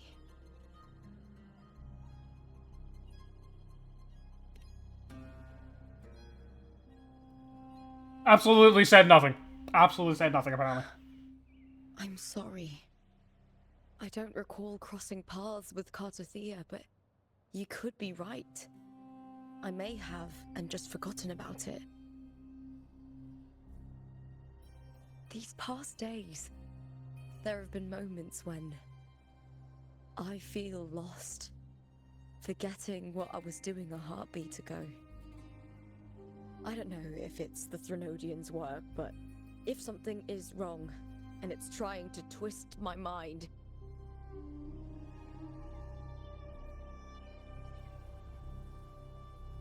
you'd make the right call, wouldn't you, my fellow warrior? You'd protect my honor and my dignity.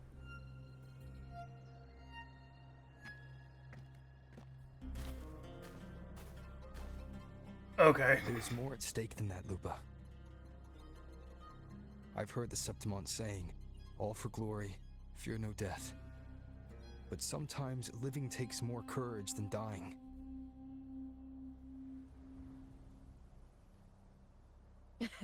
Well then, that'll do just fine. I trust you, warrior, just as you trust me. It doesn't matter if the story's end is already written or yet to unfold. I'll trust my own judgment to guide where it must go. Damn, dude. Dude, this... It's kind of been hitting, though. It's kind of been hitting differently, though. I'm not claiming this thing, 'cause... Why not savor this,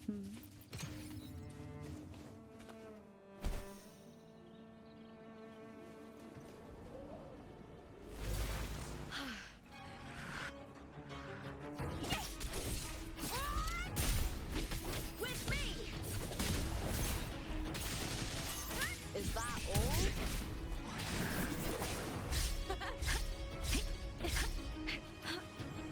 Oh, bro, what is this dragon breathing thing, though?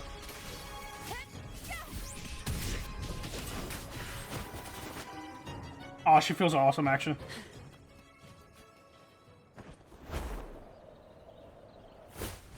Those blades, spears, and halberd embedded in the stone.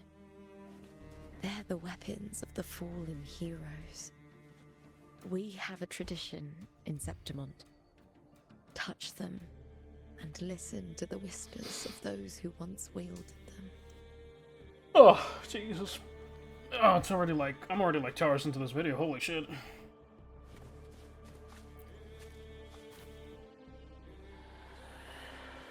Stretching out your hand, your fingertips brush against the rusted steel. A deep, solemn voice hums from the spear shaft.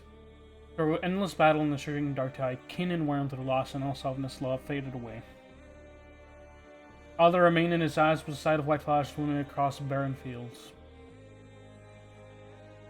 How fragile, how beautiful, he sighed as the soul was crushed under the tacit discord's weight. Holy shit, what the fuck? Holy fuck. Dude, that is a fucking crazy line. They did not hold back on some of this shit. Goddamn rusty axe. Stretching out your hand, your fingers brushing as a rusted steel cloud of sorrowful voice hums from the halberd's axe. No one knew why they sought the battle field, only to escape another. Why she sat out. She shed her gold, both tore away honor binding her, and turned away as the proud house that shackled her, wrecking the eyes that followed her. The silence is my victor, she laughed, charging into the dark tide. Jesus, this is fucking... Okay. Listen to the whispering of the ancient sword. Rusty sword.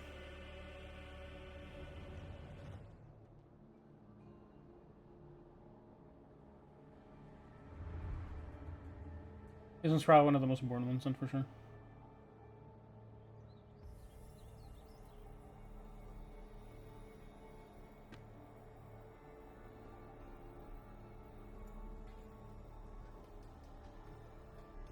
Where did this blade belong to? This is Hercules' sword. You remember the waters of the upper city, right? You were looking for Cartathea. Hercules was the one that the statue was based on. Ages ago, the dark tide bore down on Reganese, and Septimont didn't escape. Hercules was the son of the Ephor back then, and he led our warriors to face the Tacit Discords. He died in that cursed tide, his strength worn down to nothing. His sword was corrupted, but his followers still risked their lives to bring it back. In this land, intense emotions easily blend with other forces. The Lioness of Glory was born from the fiery passions of heroes, so she holds sway over their weapons. Back then, this sword was growing more sinister due to the corruption.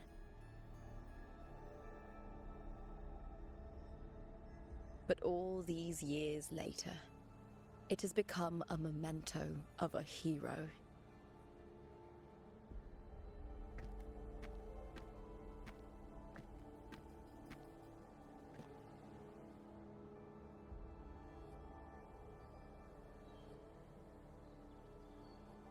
I feel something strong and pulsing in the direction the blade is pointing. It's coming from underground. Is it inside the mountain itself? The frequency. It's the Sentinel Imperator. Just like Dragon, Septimont has its own Genesis Nexus. That's why it seeks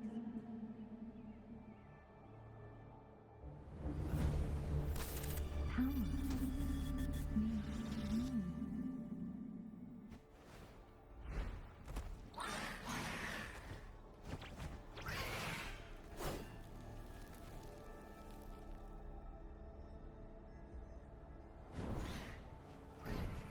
Is it time to fight again? Time to fight. Alright, let's do this. More Tacit Discord. Just like last Dude, she actually feels great though. She has decent range too. The world shifted, just like it did when I saw Mia. Every time there's an overlap like this, the tidal blight appears, as well as Tacit Discords.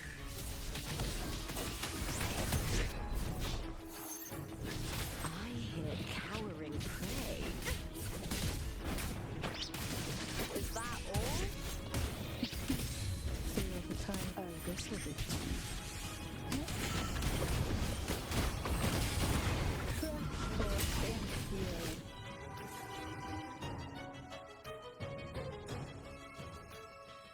The tidal blight. It's an outgrowth of the dark tide itself. Why is it suddenly appearing like this? We'll clear it out first, then check if that sword is the source.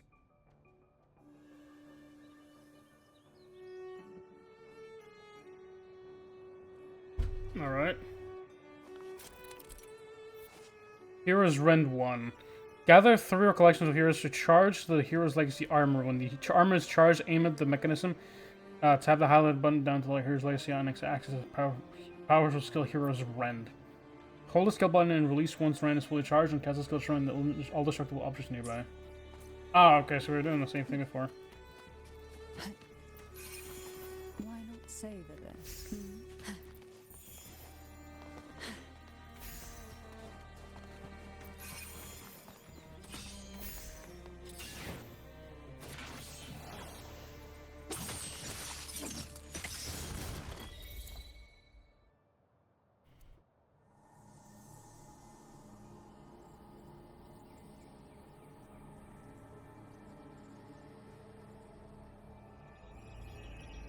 What the hell?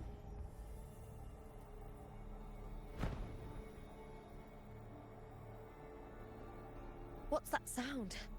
Come, we should check it out.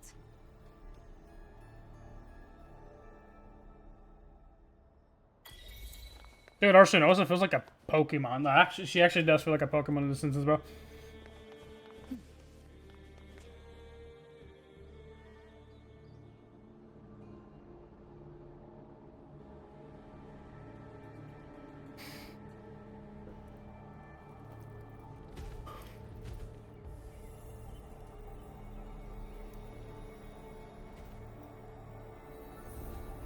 Is Yuno involved somehow?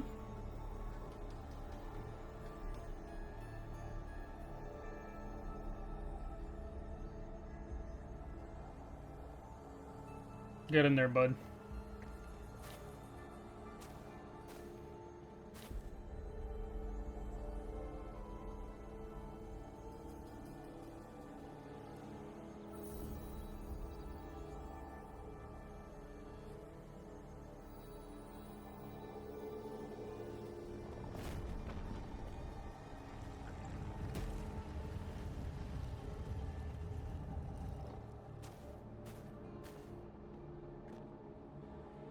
Lupa?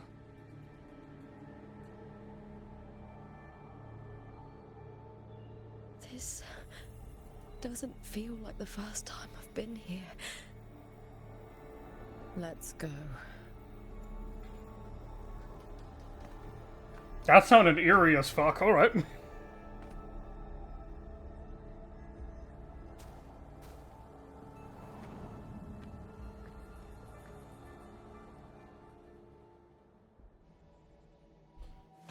There's no mistaking it now.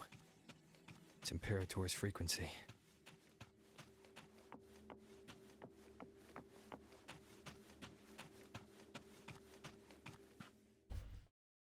God damn, dude. So this ordeal has been filmed like really epic actually so far.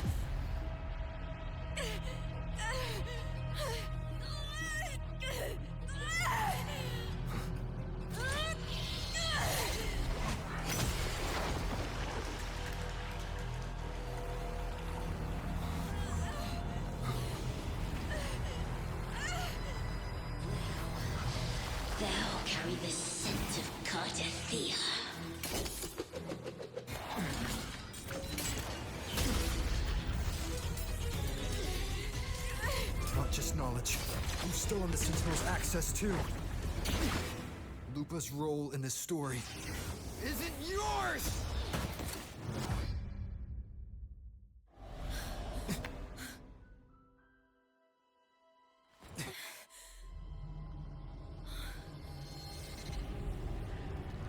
Is that Contender Mia? It's the Thenodian. Lupa, this is something only you can do. Tell me what I need to do. Read the script. Adapt as required. I believe in you, warrior.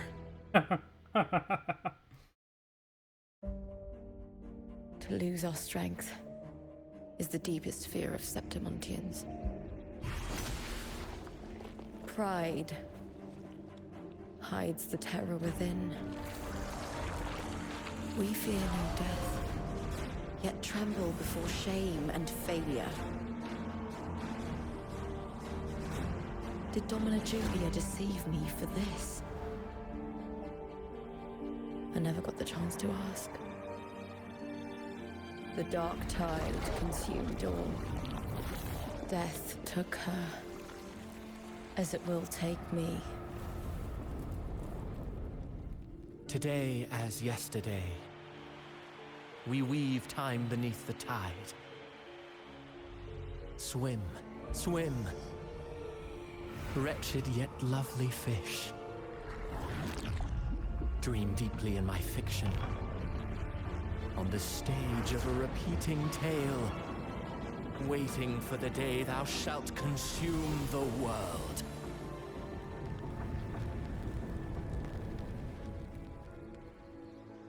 O righteous one, I shall depart without a word. The golden city in my childhood legend is swallowed by the abhorrent tide. I whisper to my fleeting companion. Pages will scatter. The quill will form. This play shall be torn from its author's hands. A wrong note in the shifting score. O golden star full of mercy, pray tell me, as past and present intertwine, what fate have you chosen? Hesitate not, warrior. You are the protagonist I have chosen. Only you can shatter the script and jump to the next page. Right. For the nobility you seek. For it all.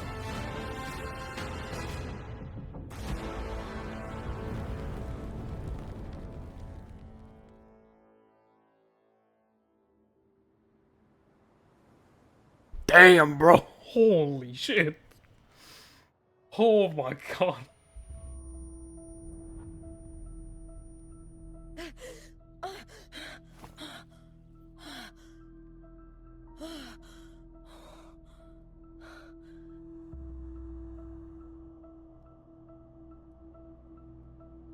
A dream? No. It couldn't.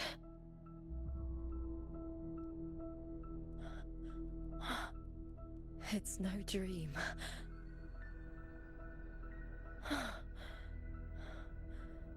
I'm not alone.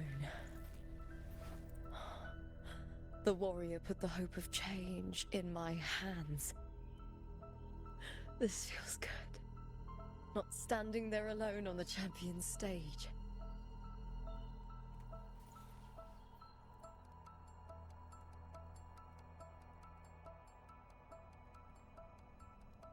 The warrior hasn't learned this yet, but I now remember traveling with Cartathea.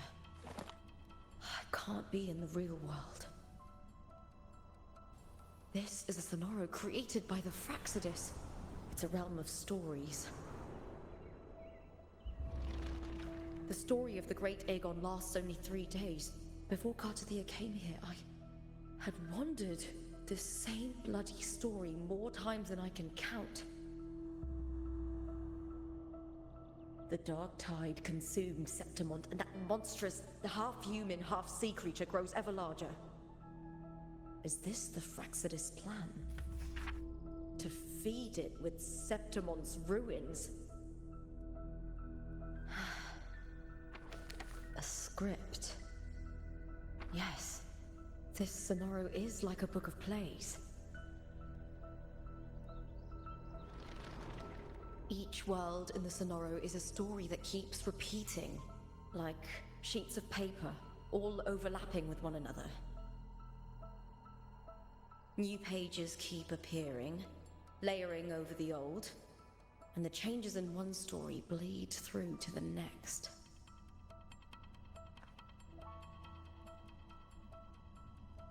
After Cartathea's actions, Septimont, once destroyed by the dark tide, has begun to return to normal in the story where the warrior arrived.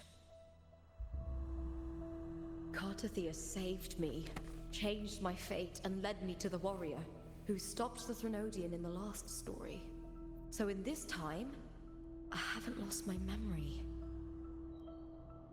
The warrior had delivered a powerful blow against the monster, and the energy supply from the central hub has been cut off. But that's not even its full form. I once searched for its true form with Cartathea.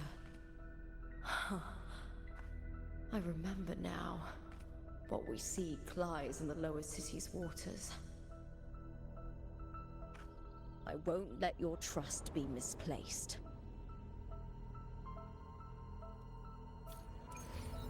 Oh shit, we're alone. Finales just played. When Lupa's form was overtaken by the girl wrestling with the Threnodian, all your suspicions aligned. The Threnodians had set its eyes on Septimon's central hub, a vessel for Imperator's lingering power. Only you, with your unique formations, could sever the hub's connection and thwart the Threnodian's plans. You make your choice in the flash of a heartbeat. You refuse to end the story by becoming the protagonist and murdering Lupa. As Fleurdelys suggested, instead you place your trust in your fellow warrior and stay behind, trapping the Threnodian's essence with the hub. In the next story, the lone wolf throughout the journey will repay this trust. In the final moment, you decide to leave Lupa with the seed of hope.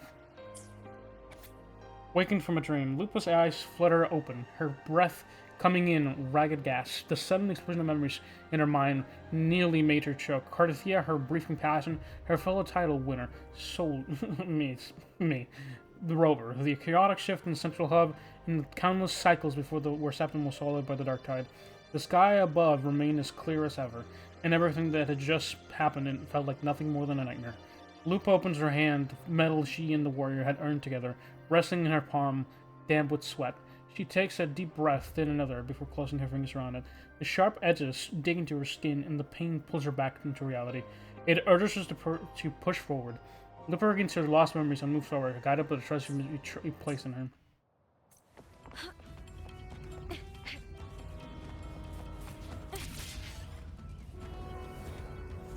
See where we're heading up there. District of Septimont, submerged beneath the waters due to the dark tide.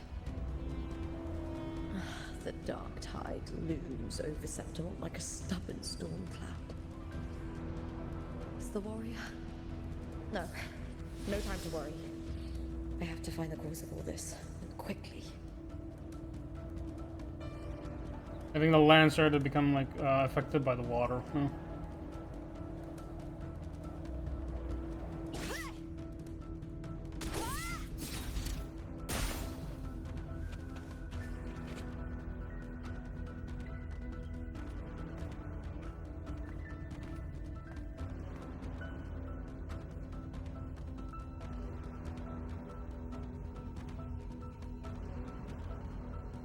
In a past story, I came here with Cartathea.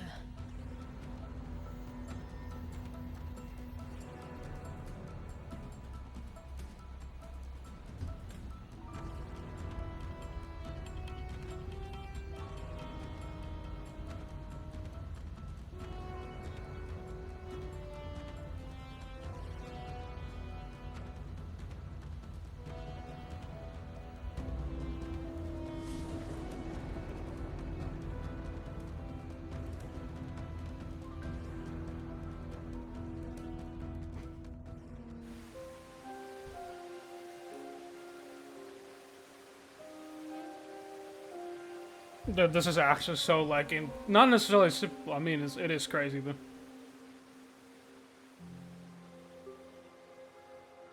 the corruption's getting to me, or the corruption's getting to her, not to me. Look at you. You can't go on much longer.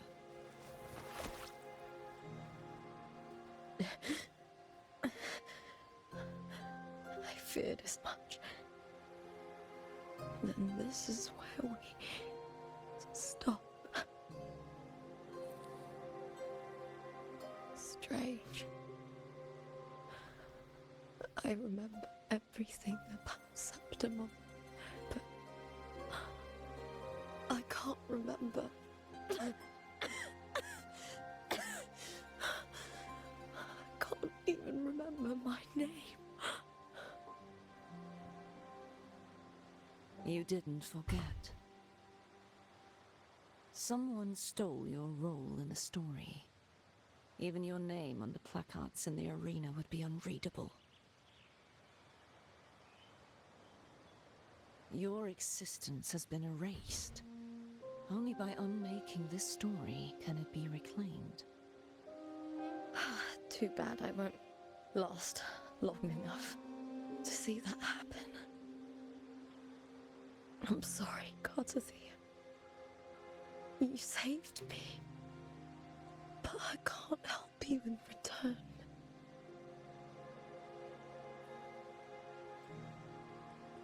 When I was a child, long ago, I heard tales of Septimont. A city full of passion and life. People there drank deeply, laughed loudly, appreciated sculpture, and lived for the hunt. Men and women feared nothing. They burned like fire, giving all their light and heat before fading. But when I arrived in Septimont, it had already been undone by dark hands. With the dark tide sweeping the streets, the city was nothing but an empty shell. That's right. My city is beautiful. When the autumn wind blew through the golden flags and wind chimes, time seemed to slow. The Leviathan. I will not give it the chance to make the people of Rinascita weep and bleed. I will drag whoever orchestrated this tragedy out of the shadows.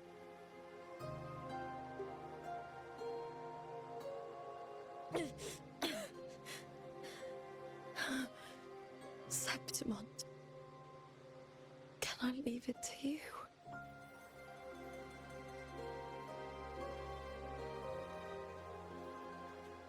No. You said it yourself. This is your city.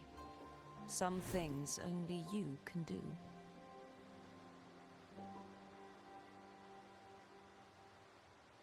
The monster leaving its trace in the dark tide. I can feel it. Its frequency is similar to my own. The Threnodian created me to be a resonator for its power. But I wasn't the only one. Many vessels before me failed. You mean? There is still much I don't know. I'll keep searching. But no matter what, you have a certain specialness. Once I sought to end it all. Someone stopped me. Even a life mocked by fate can break its curse. Whatever you seek to do, whether you're weak or strong, you must strive for it. I return to the world thanks to a certain person's help. I believe he will come here and reshape this twisted story. Must be quite the person, eh? I wish I could meet him and see how he does it.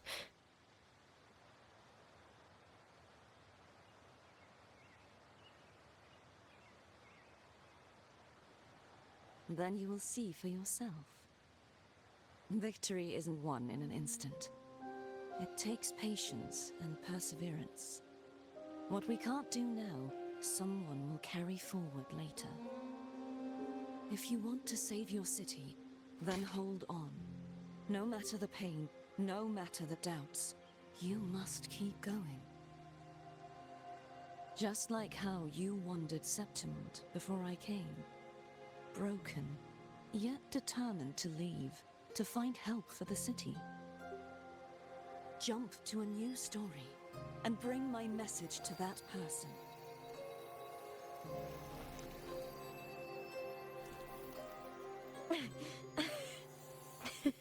All right, Garcia. I'll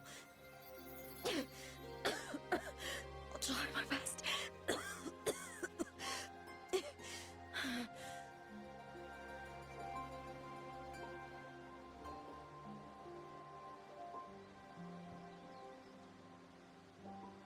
First, tell me, what is that person's name?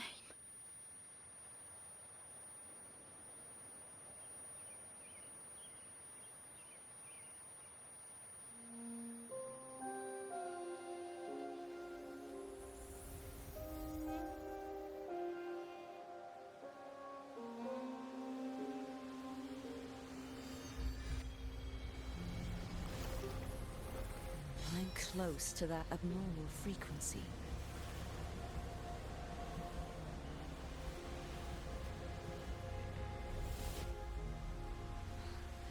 You're in the submerged aqueducts.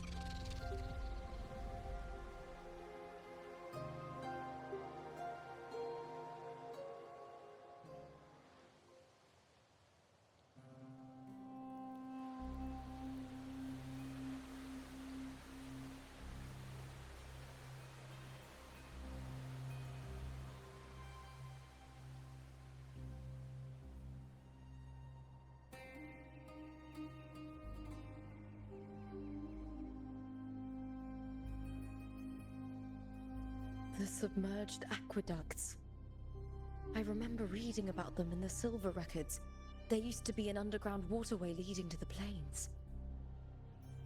But now, with the old district completely flooded, we can only access it if we drain the water first.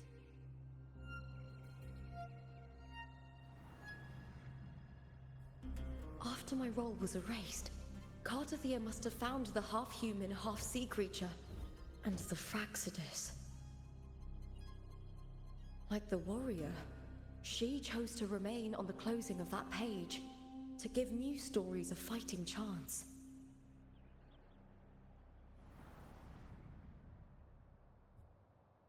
That's why I only regained my name after I met the warrior. During our journey, the overlapping worlds the warriors saw were the monsters doing. It tried to use Mia to steal my role again, to corrupt Septimons once more. Only I can erase it from this story.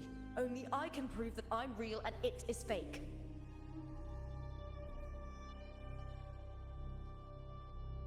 What happened to the Mia who vanished in the Veil of Glory decades ago?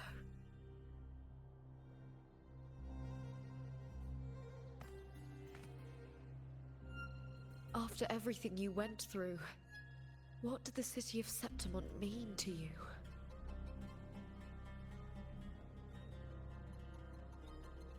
Jesus. Oh, that is interesting. I mean, so far... I remember the entrance to the underground waterway is in the old district's bell tower. Okay, I figured it out. Okay. Of course. The upkeep of these waters always falls under the Silver's jurisdiction. That... Maybe I can awaken the sleeping giant of glory. What In Septimontian tradition, when it bears its blade and watches over the warriors leaving for the hunt, all gates and passages open. Many of the old routes are blocked, but I can try draining the water through the remaining ones. It's worth a try. What am I doing? Giant, do something.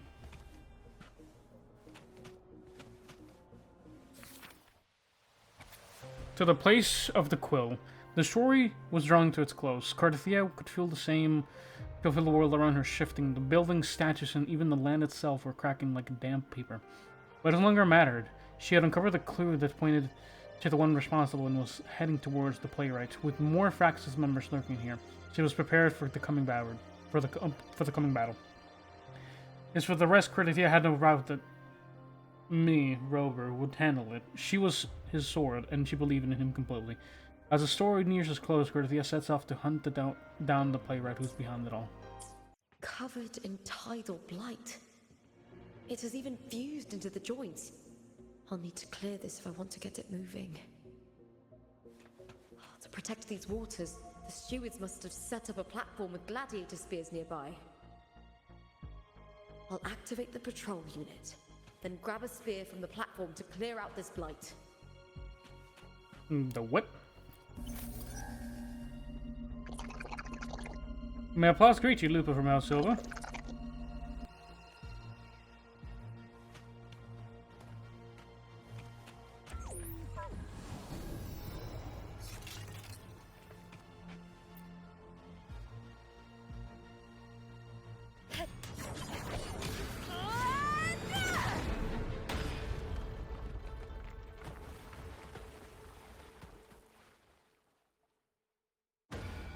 Huh, okay, I pressed it off.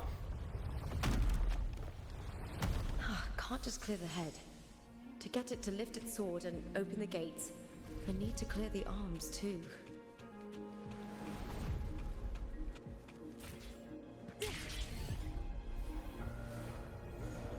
Wait, is it just moving on its... Oh, that's kind of badass, actually. What the hell? Oh, there's nerves over here. Like, technically unidentified chat description.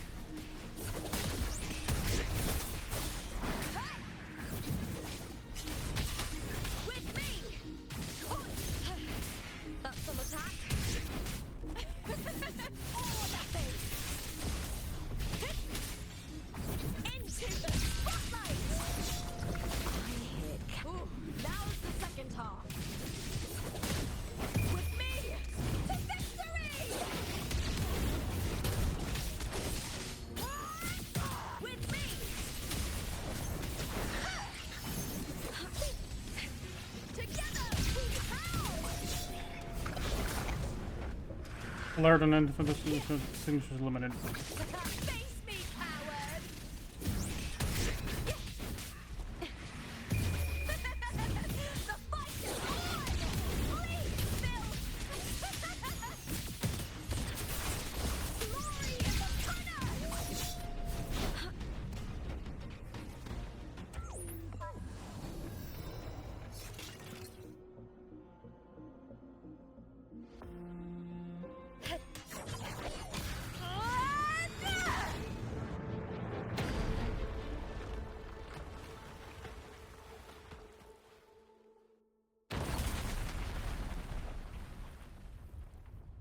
Alrighty then.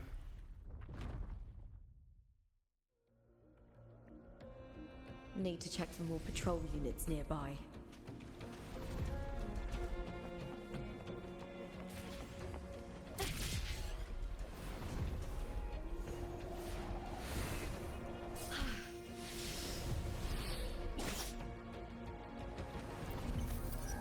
It's kind of weird to think about that Lupa's sword is kind of like a sword, like a not necessarily a halberd.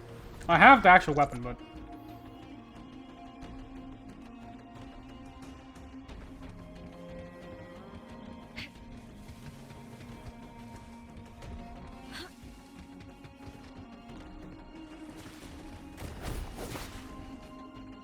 oh, what the hell?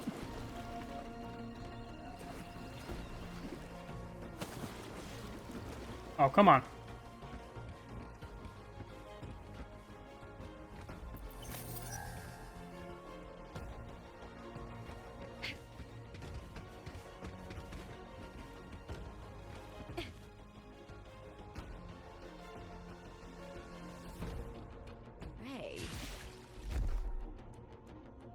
The Karasaurs are like actually mean. Am I in low health by the way on this? If I am, oh, I might be cooked.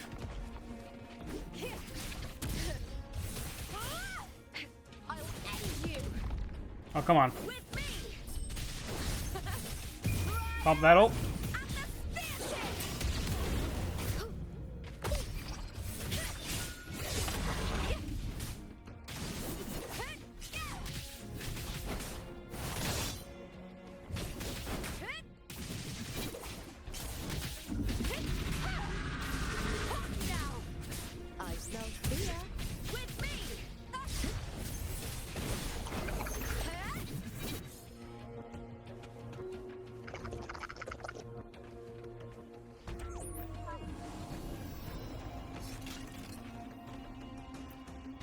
The animation is kind of pig though. They keep reusing a lot of the stuff, but it's fine.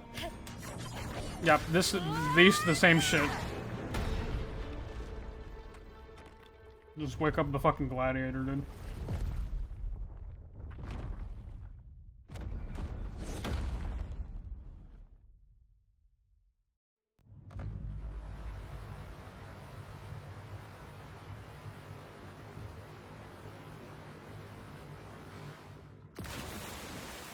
That drained it a bit, but I think I need to drain it all the way, most likely.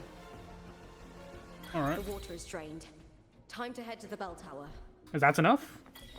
That monster is hiding in the depths of the aqueducts.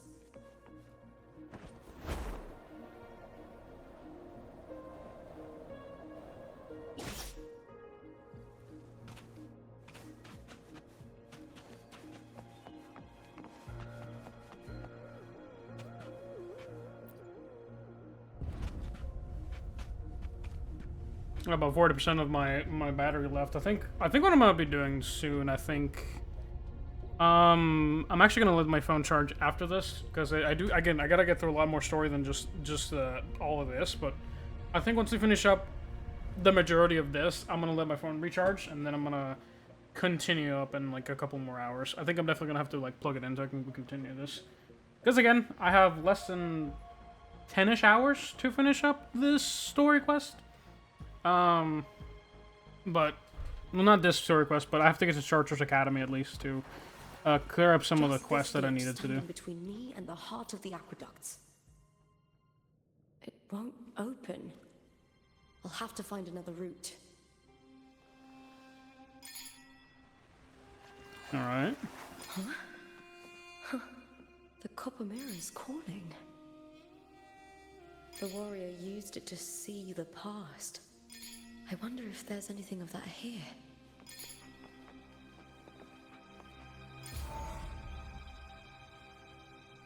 Oh my god, the fucking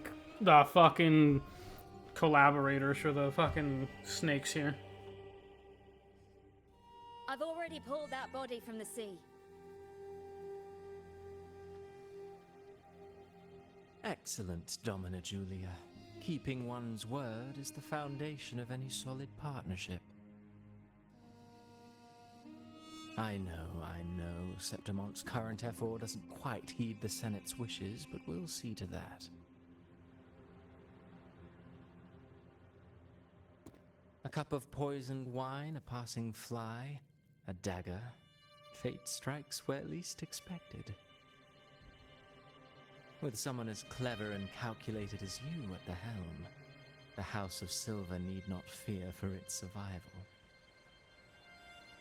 I do not work with you for our sake. I do this for Septimont. Some of us have forgotten the terror of life adrift at sea. To survive the tide, one must make the right choices. We'll speak of other matters later. But tell me, why would you want a dead woman who fell into the sea? Dead woman? Ah, you mean Mia? Indeed, she is the very heart of the unit I spoke of. The one we intend to build deep within these underground aqueducts. Alive or dead, her body holds the information we need. The Fraxidus' experiments here will continue for some time. In the meantime, covering up this little laboratory's existence will require your assistance, madam. The heart? That weakling's resonance abilities were meager at best. Her performance in the arena was nothing special.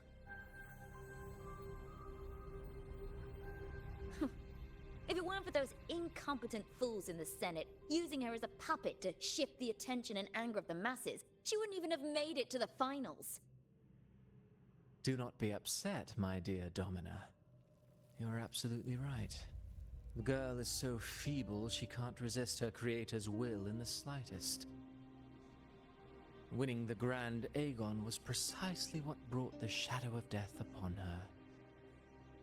Luck and misfortune, nobility and lowliness, weakness and strength.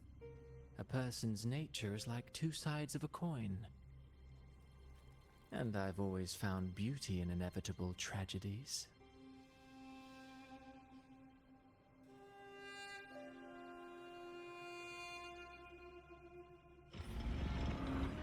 So Mia has been dead all this time.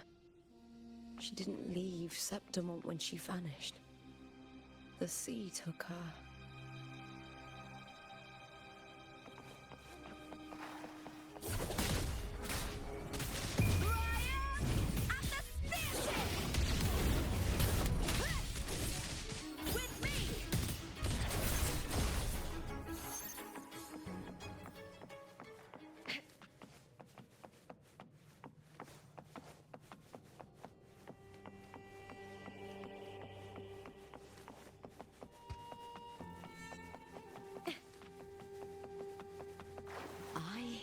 Cowering prey.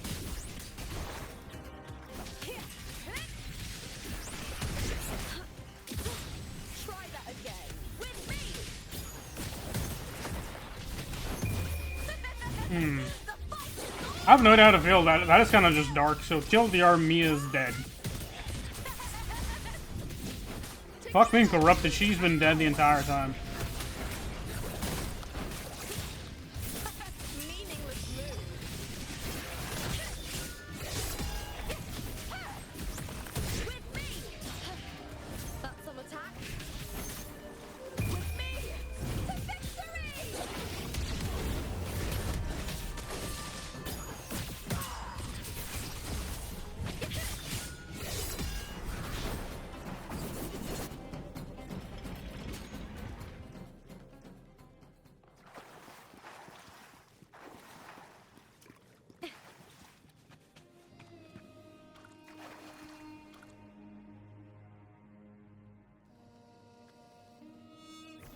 It actually does have her ears. Her tail lights on fire when she has, like, her ult ready. This place has the Fraxidus written all over it. Without the Silvers keeping the place hidden, they wouldn't have dared. The irony. A Septimontian aiding the enemy to build their den in the heart of our city. Even the impregnable Griffon's fortress crumbles from within.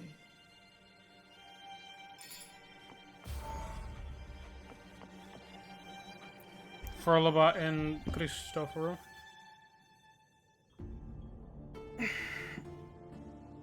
I knew Cristoforo was going to be able to... Oh, I trust you've seen the experimental unit in the aqueducts. No surprise. Well, what do you think? If not for the sword embedded in her chest, I could mistake the corpse for being alive. Indeed. Decades have passed, yet Mia remains as she was when first pulled from the sea. Sword? Her data has been invaluable. As the Threnodian's failed resonator, this specimen is in its own way remarkable. You know, it wasn't so long ago that the rover intervened and Cartathea broke free from that tower. I discovered that a small piece of the Threnodian's essence within Mia was reawakened with the tower's resurgence into our world. Sounds as though you found new inspiration.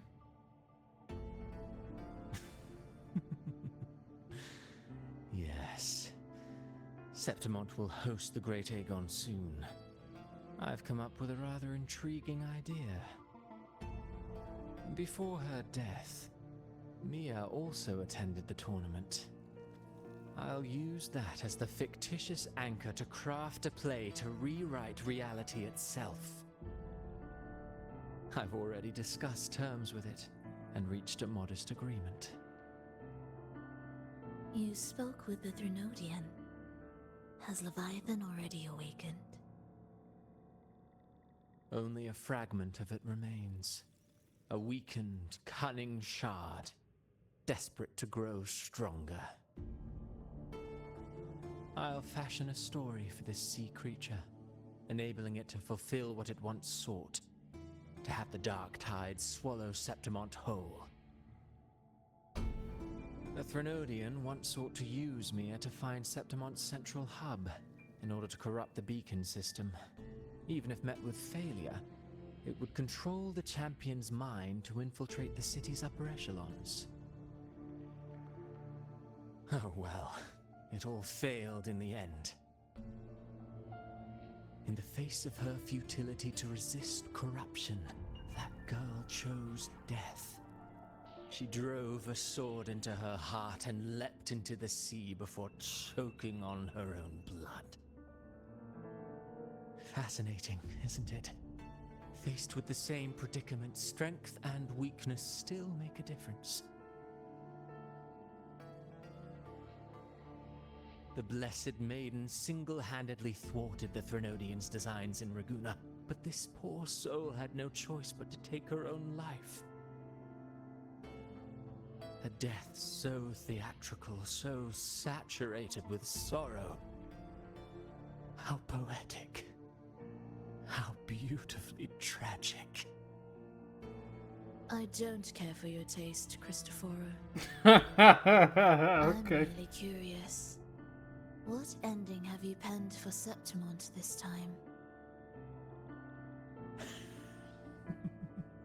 Oh, such an impatient reader, Fleurdelys.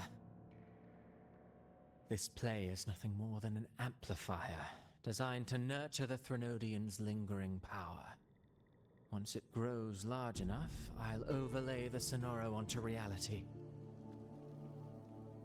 All that's needed is for Domina Julia to select the right champion. Swapping out the protagonist is hardly a challenge.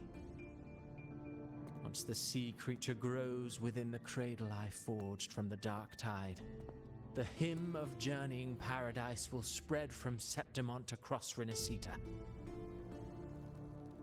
Really, compared to those Septimontians who've long forgotten Mia, the story I've written for her is far more thrilling.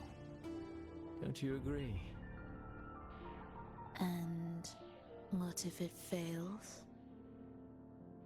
Then so be it. You know, Fleurdelys, stories are but mankind's attempt to imagine and rehearse fate. If this play proves Rover worthy of becoming the protagonist of my story, if they pass their trial by fire, then isn't that a victory as well?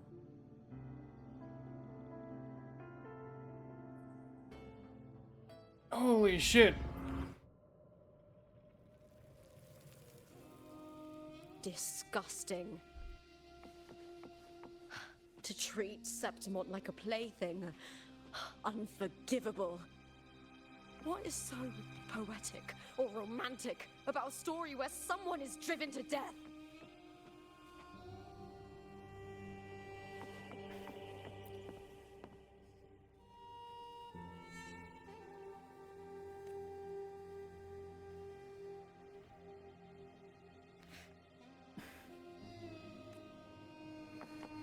Yeah, okay.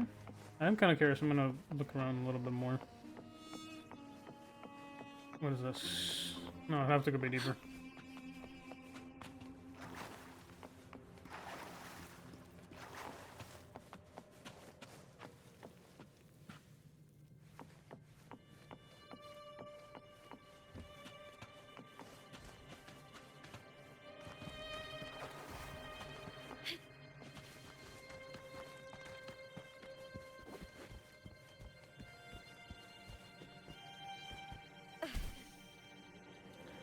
Give me 1 second, I'm gonna need to look right here. Nothing? Hello? Nothing? Nothing? Okay, I think that's enough searching around a little bit. They really don't give any, like, chests around here, like, at all.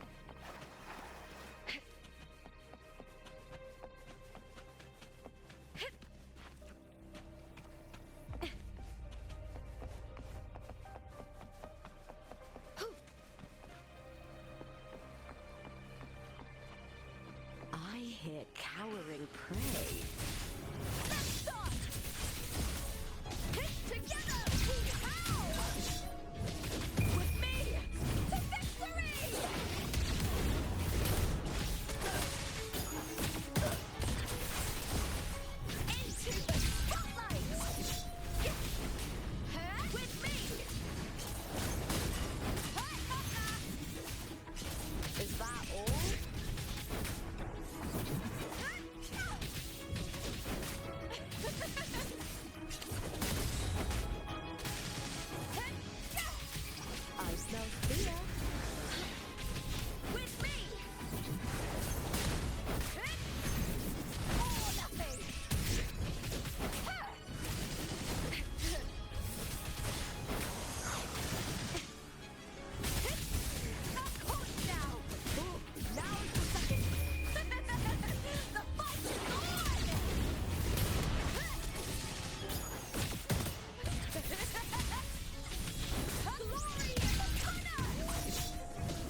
Come on, come on.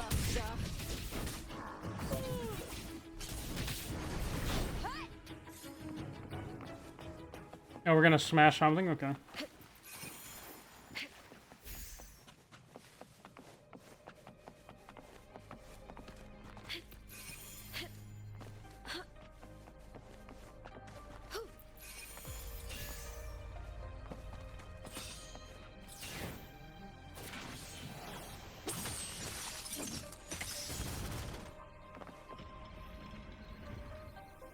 I mean, that's a pretty simple game mechanic, though. I'm kind of intrigued by this. Okay, look at the ringing sound. Flames of Heart.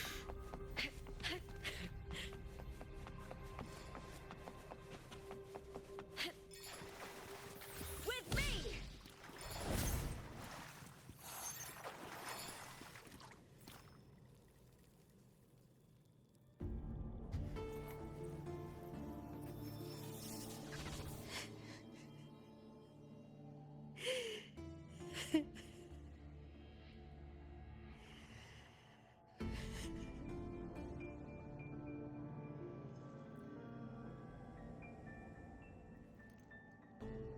Still lingering, Mia.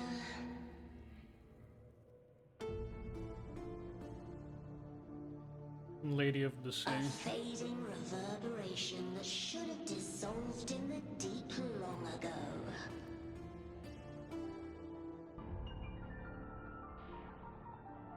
Where are you going? To claim the title.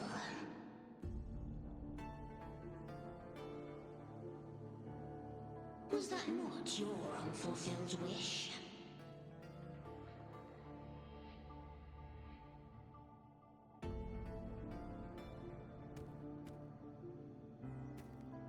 That was never mine.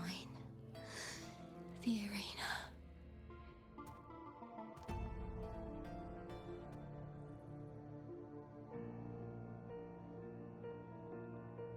I don't need this victory.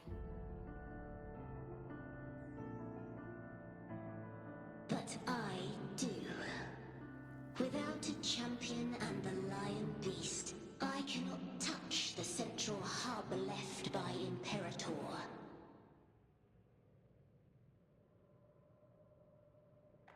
You, Cartathea, both my daughters, my very creations. Why this fruitless resistance?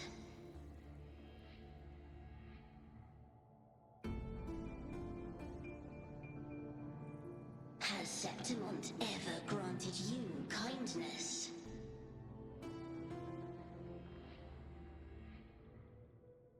They neither love you nor need you. Long have you been forgotten.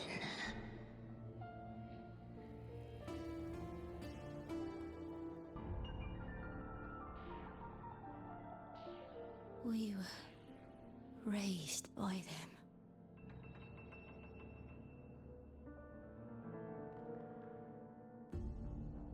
You will never understand. Proud in battle, and yet yearning for strength. I know the heart of the Septimontians far better than you.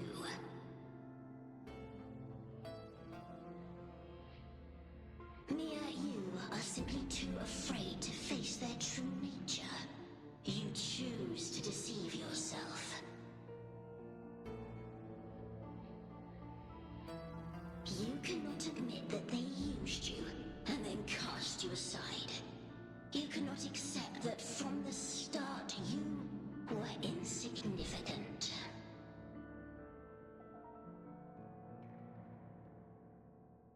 No. Viburnum. My flowers. Hush, it matters not. Your thoughts are of little consequence.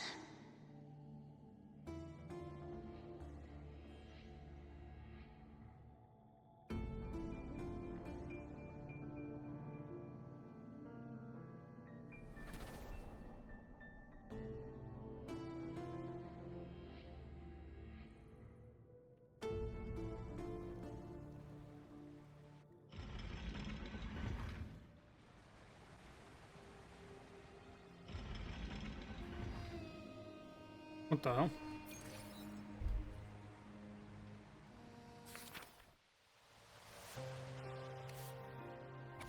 Bouquet. Mia crouches in the quiet alley, trembling as panic surges through her. She had won the semifinal, yet the voices in her head never ceased, struggling to hold herself together. She had fled the arena. A light touch on her arm makes her look up. A small Septimontan stands holding a bouquet. Face spot shows stammers, "You fought well before running off. The bloodleaf viburnum is dotted with broken dewdrops." Mia clutches the bouquet cold and damp as a trickle of moisture glides down her cheeks. The small Septimontan hands Mia a bouquet of bloodleaf viburnum. Viburnum. The bloodleaf viburnum of Septimont. Oh. I understand. It's a flower often given to gladiators. A symbol of victory.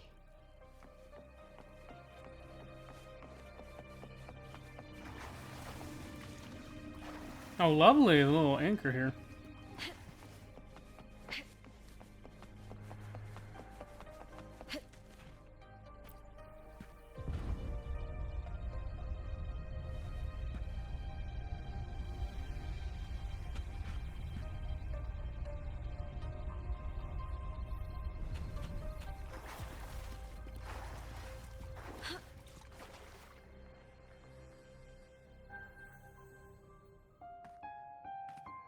I've always carried this shame. Shame for something I didn't choose. Shame for something that's just there. Sometimes it turns into doubt. I try to live free, and I do most days. But still, I see it. I see the pain in their faces.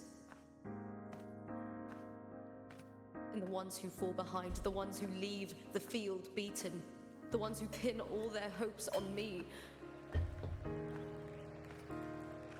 I've always wondered if I didn't have this gift, could I have reached this point with clean hands?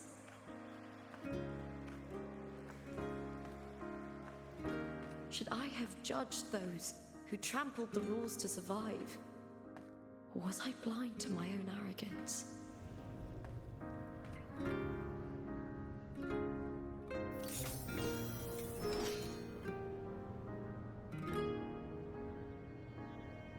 Now, I don't think like that anymore.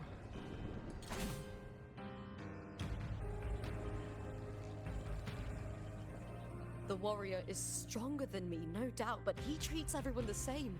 He didn't choose to stand alone. Instead, he chose to trust me. Cartothea spent years trapped by the weight of everyone's expectations. Never stepped foot in Septimont before, but still sailed across the seas to be here. And Mia, her resonance ability might be weak, but she never ran from a fight. She fought till her last breath. A heart isn't shaped by what it's born with or what it's been given. I've underestimated others, and I've underestimated myself too. But you, the arrogance, thinking you understand the darkness in people's hearts, but you don't have a single drop of life in you! Beautiful as ever. The Griffon's fortress. My city, Septimont. Built by the hands of the people. Not the Sentinel, and not the Threnodian. Where there's light, there's always shadow. But people need light. They'll chase it no matter what. And they'll learn to live with the shadow. Mia, Cartothea, they were born and raised on these islands. They are daughters of Rinascita. They belong to no gods but their own.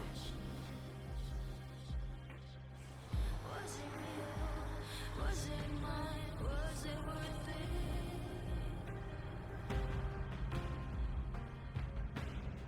Sometimes I feel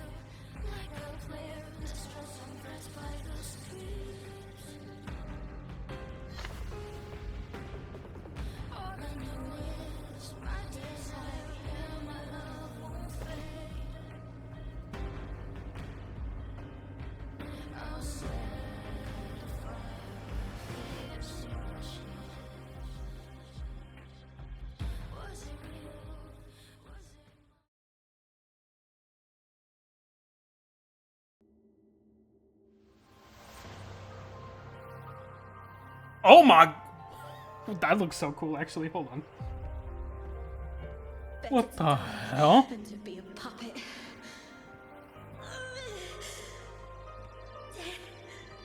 Does not scare me. If divinity takes on arms against the innocent, I will raise my sword against divinity.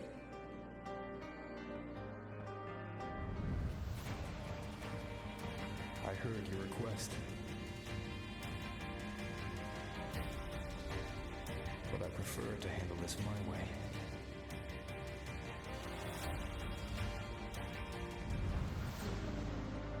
Victory isn't won in an instant.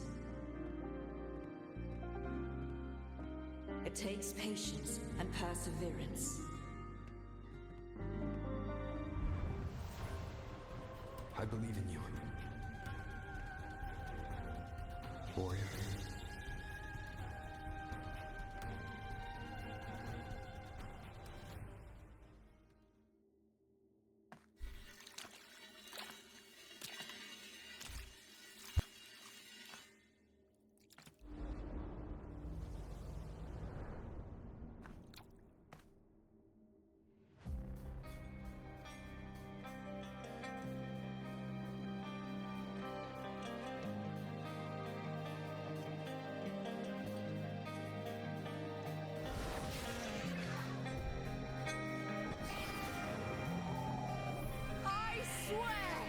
By the eternal sun, I will slay you!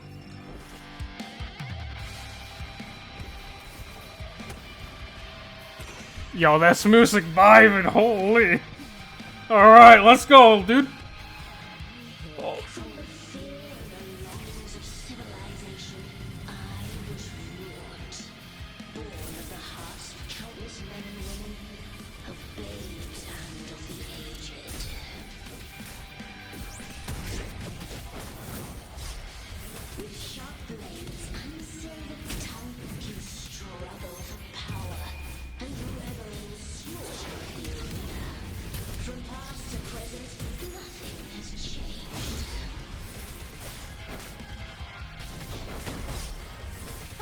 What right do you have to judge the people of Rinascita? Mia chose her end with dignity. Your very existence is an insult to her. Look at you cowering in this little incubator, desperate to evade your end. You will never understand what it takes to face the fear of death.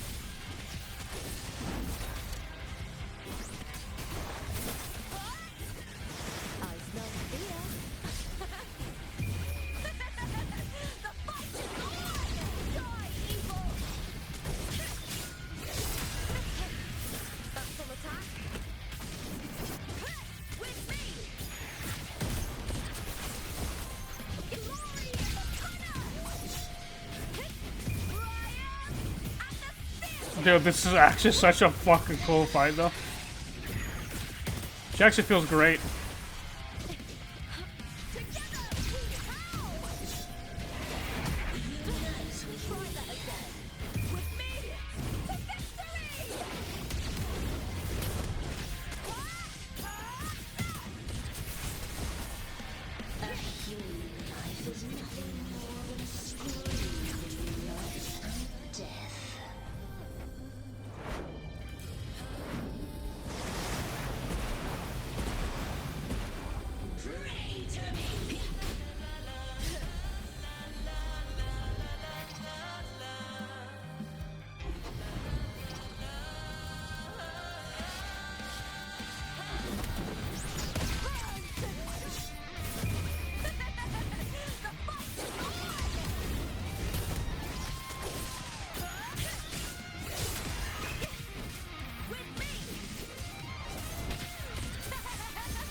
Ouch. Okay, come on. She's actually got so much health, though.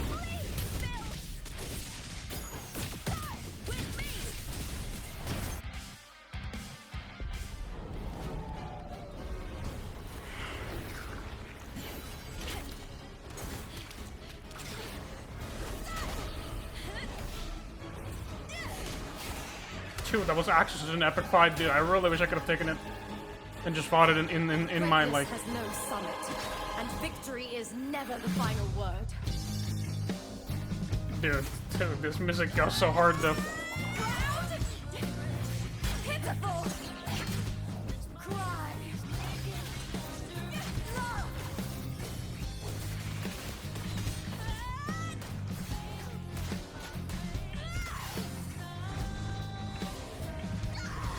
Race to the finish! To face death with the crown of glory! Follow my will! Let this light burn in Dude, this is gonna get copyrighted to oh shit, dude. I swear to God, dude. Holy. There's no greater joy in this world. Oh my God, I'm gonna get such like a copyright strike on this shit, dude.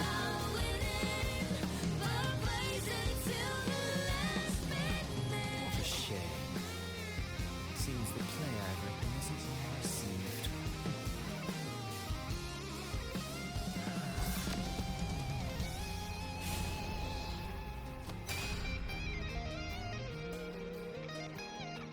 What are you two plotting in Rinascita? Oh, dear madam. Let's leave some mystery for the next chapter, shall we? There is something no one can take from me.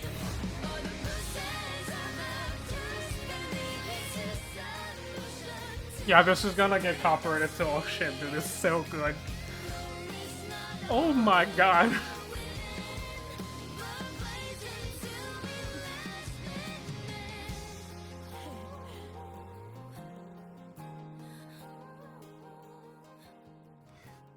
Oh my God, it's so good. Fuck. Fuck. Fuck. Dude, I'm so mad. I'm so mad I couldn't actually witness this glorious chapter just on my PC just directly. Just in I mean it's absolutely beautiful, but It's real! Both of you are safe. The Threnodian's frequency is gone. Well done, Lupa. You found the righteous one and safeguarded Septimont. It's like something out of a knight's tale. No, wait, gladiator's tale? those actually so fuck, dude. Dude, fuck, dude. Phew! Finally, I can stick my head out. Rover, are you okay? They just held Abby like in fucking proverbial, like in his proverbial cage, bro. Abby, what happened to you earlier? You're being held back probably by the Threnodian's frequency. We're already in Septimont? What the fuck? I was just talking to you, and then boom! It felt like something just covered me. First it messed with my frequency, then I just passed out. Wait, Carthea? And a girl I don't know? You're lively. Your echo's more boisterous than a tada.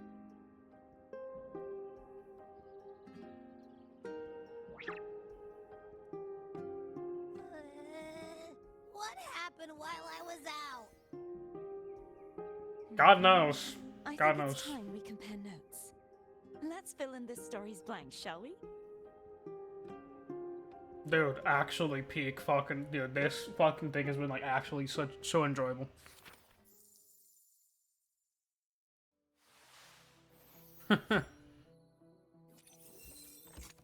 Source, fiction, reality. The last fight. Blood ignited, body and soul aflame, in this crucible of battle, Lupa's spear plunges into the monstrous half-human, half-sea creature, her fight unfolding on a stage conjured by illusion. Her mind is calm, and as the world fades away, only the enemy, her weapon, and herself remain.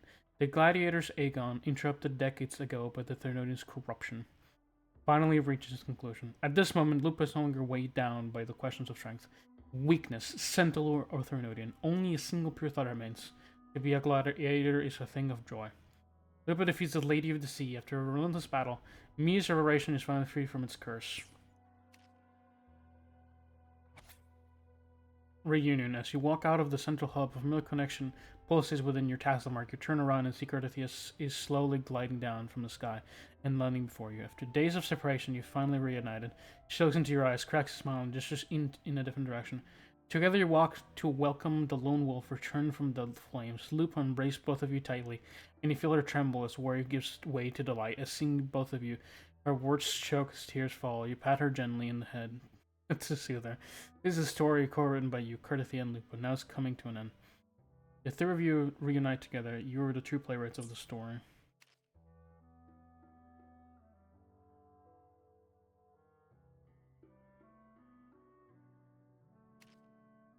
What am I missing?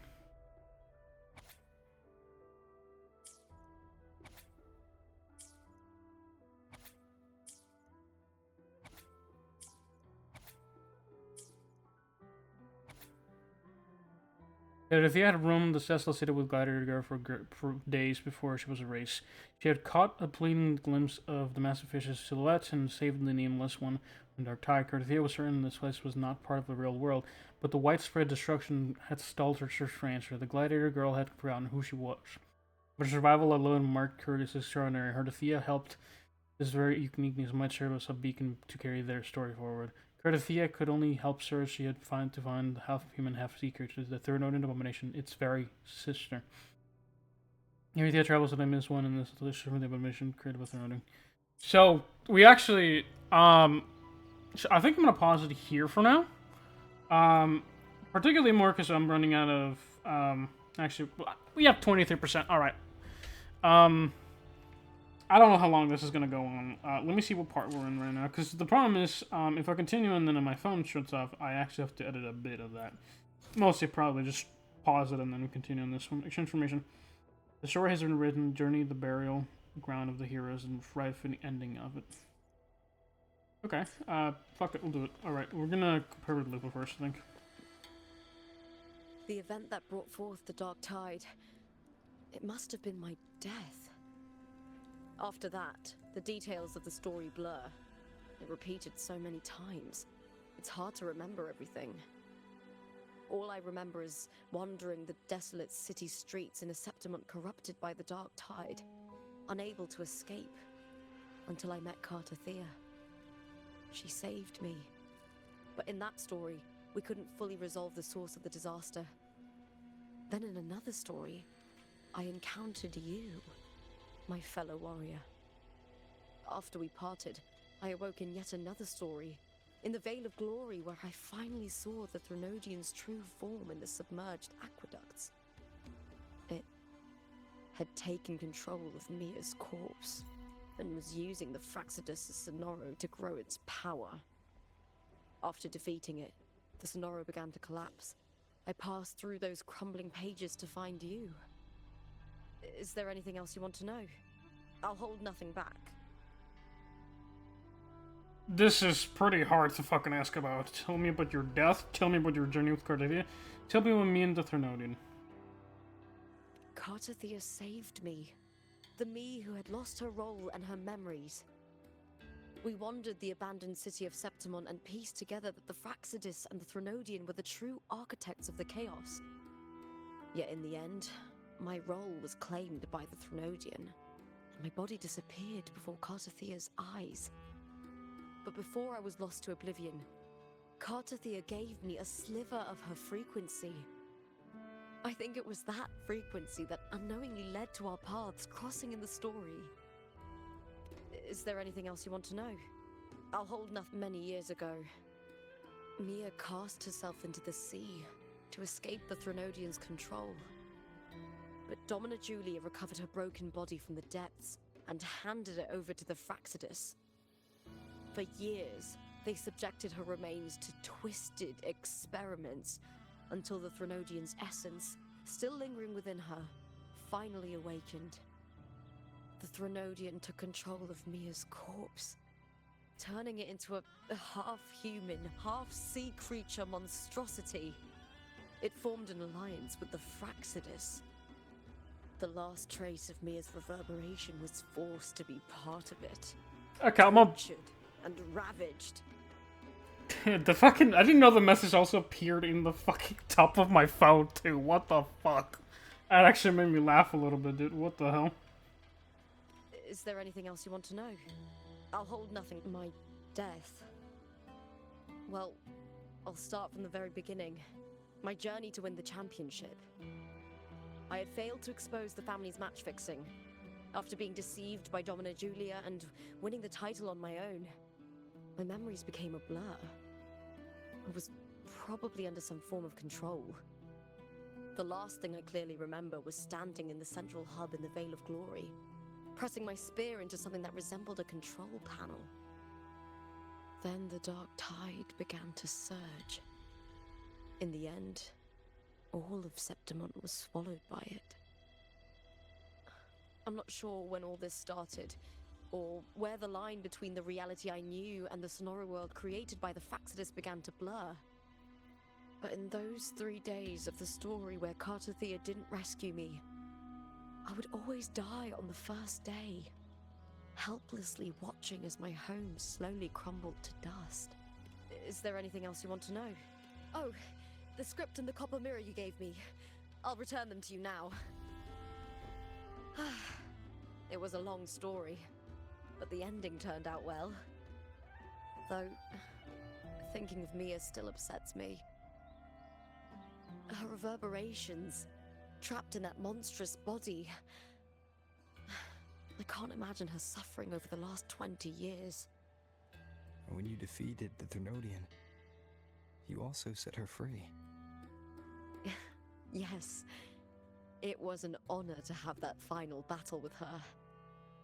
Thanks to you and Cartothea, I was able to rewrite the tragic ending of this story. Thank you, my fellow warrior, for believing in me.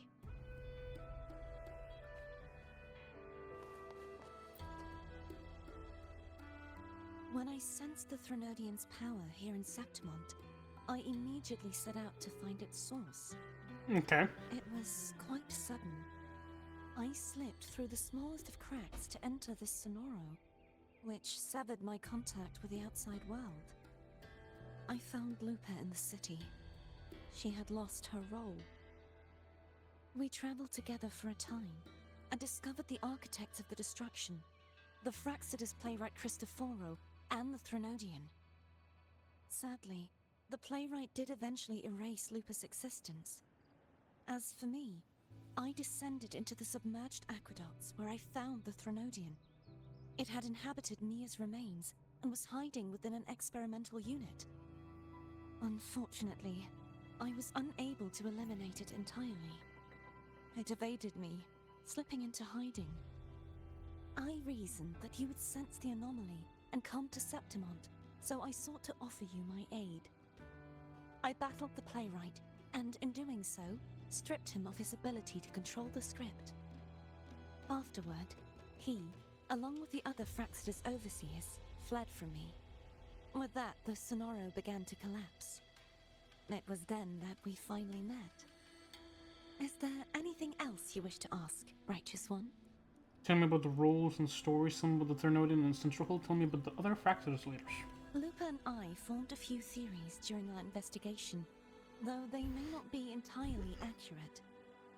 In this Sonoro, where stories manifest as reality, roles define the identities of those within it. To lose your role is to lose both your name and memory. In truth, Mia has long since passed, and does not truly exist here. It was Lupa, not Mia, who won the 3-day Aegon. I suspect the stories created by the playwright cannot stray too far from their original frameworks, a limitation of his resonance ability. This is why he erased Lupa's name, swapping her and Mia's identities. This allowed Mia to summon the dark tide upon Septimont. Is there anything else you wish to ask, Righteous One? The central hub within the Veil of Glory was established by the Sentinel. and it appears no one had ever entered it before. Activating it requires 2 key conditions. Victory, which grants the blessing bestowed by the Lioness of Glory through the Sentinel's mandate, and a trace of the Sentinel's frequency. Me. The Threnodian set its sights on Mia for this very reason, which, in turn, brought its attention to Lupa. I struck a significant blow to the Threnodian within the story, but because I failed to prevent the corruption of the central hub earlier, it endured, drawing strength from that source. Throughout this journey, I often saw the figures of Lupa and Mia overlap. It seems the Threnodian was attempting to replace Lupa, hoping to use her to corrupt the hub, siphon its power, and ultimately destroy Rinascita. Is there anything else you wish to ask, Righteous One? Apart from the playwright, I also encountered 2 other Fraxidus leaders. One, a woman with a bandaged eye, the other a man with scars across his face. Surely they must be Fleurdelys and Scar. But how is Scar in Rinascita? Unfortunately, I never had the chance to confront either of them directly. I saw them only briefly before they disappeared. I'm not sure why they've gathered here in Septimont. We must prepare for whatever plans they have. Is there anything else you wish to ask? The Threnodian's frequency has vanished from Septimont, but I fear this is far from... But there is something else. Perhaps due to the dark tide in the Sonoro, I can feel my balance shifting. The Threnodian's pull is growing stronger.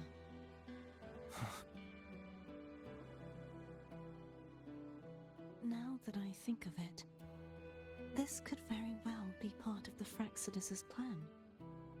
You need to head to the Black Shores, Cardathia. They've been dealing with the Thenodian for years.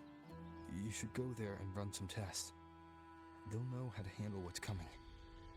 The Black Shores? Is that where you're from? If it's a place you trust, then I will go. There's one more thing. We should return to the central hub in Septimont. I found something tied to you there.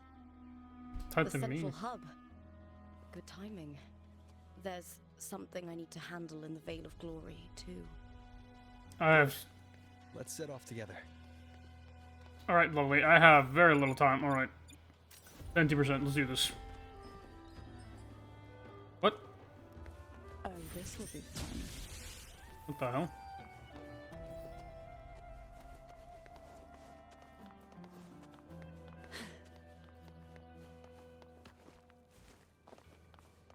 The hell do you mean I can't use it?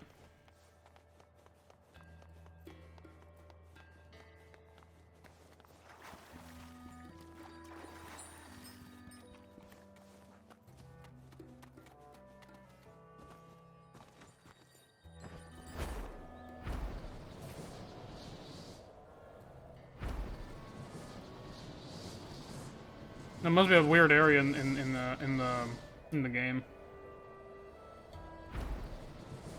Actually, how far is this? I think God damn, that is far. Okay. Thank God I fucking claimed this one. Okay. Holy shit, that shit would have made me walk all the way back. Holy fuck.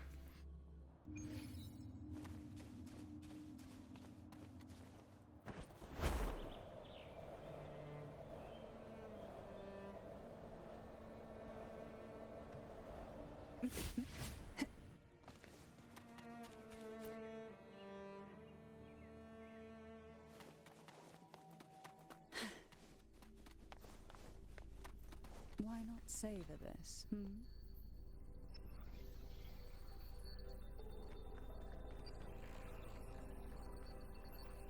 When Lupa vanished, I destroyed the experimental unit, pursued the Threnodian, and defeated the Lioness of Glory it controlled. Then, I came across this place. You remember how the Threnodian took on a part of the Sentinel's knowledge and permissions, yes?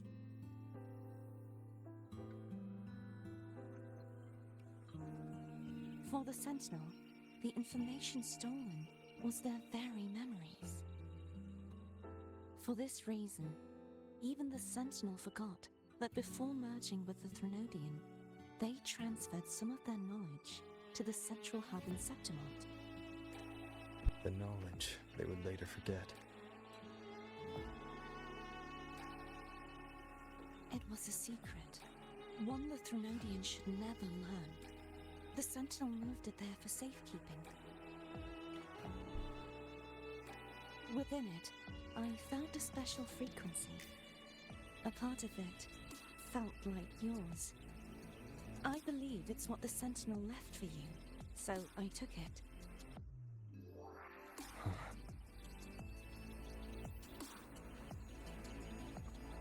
It seems like a clue. The true secret they left for you is not here, but in that direction. You see, before I came to meet you, I passed by the city of Septimont. The arena I destroyed has been restored, but in the people's hearts, it's still the Righteous One and Lupa who claimed victory. The Fraxidus' power to reshape reality is deeper than we realized. I'm afraid this is just the beginning.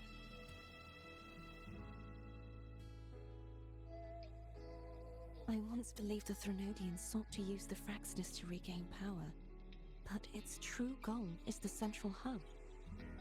I believe it's due to this secret the Sentinel has hidden.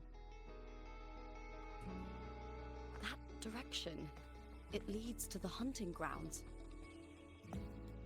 The blight cloud still lingers there.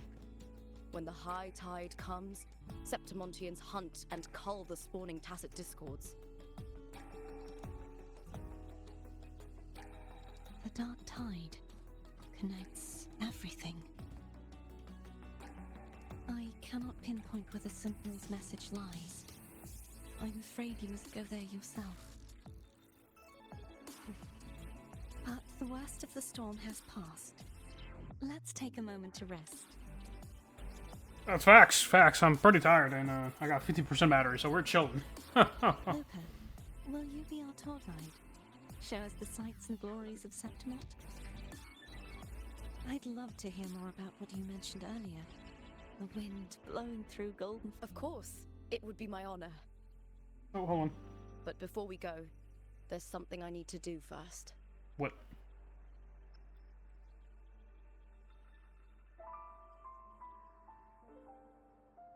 We're gonna build a grave for me, I would assume.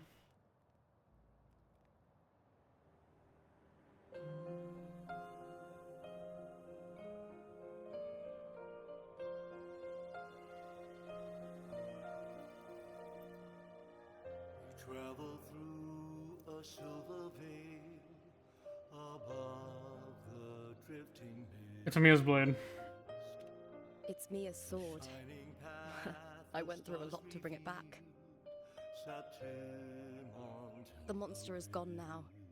Like so many Septimontian heroes whose bodies were never recovered, I wanted to return her weapon. This is where she gave her life. I can't say if she loved or hated Septimont more. The land ignites, reveals beneath, but she once spoke of the bloodleaf viburnum. It's a tribute often given to gladiators by their supporters. So, I think she would have wanted to rest here.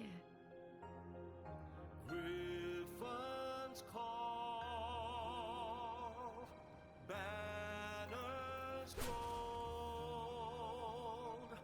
glory haunts. It's beautiful. Our city, the city of glory. The people here love to drink, laugh, carve statues, and hunt. It burns like fire, drenched in both victory and defeat. It holds all our disappointments and all our hopes.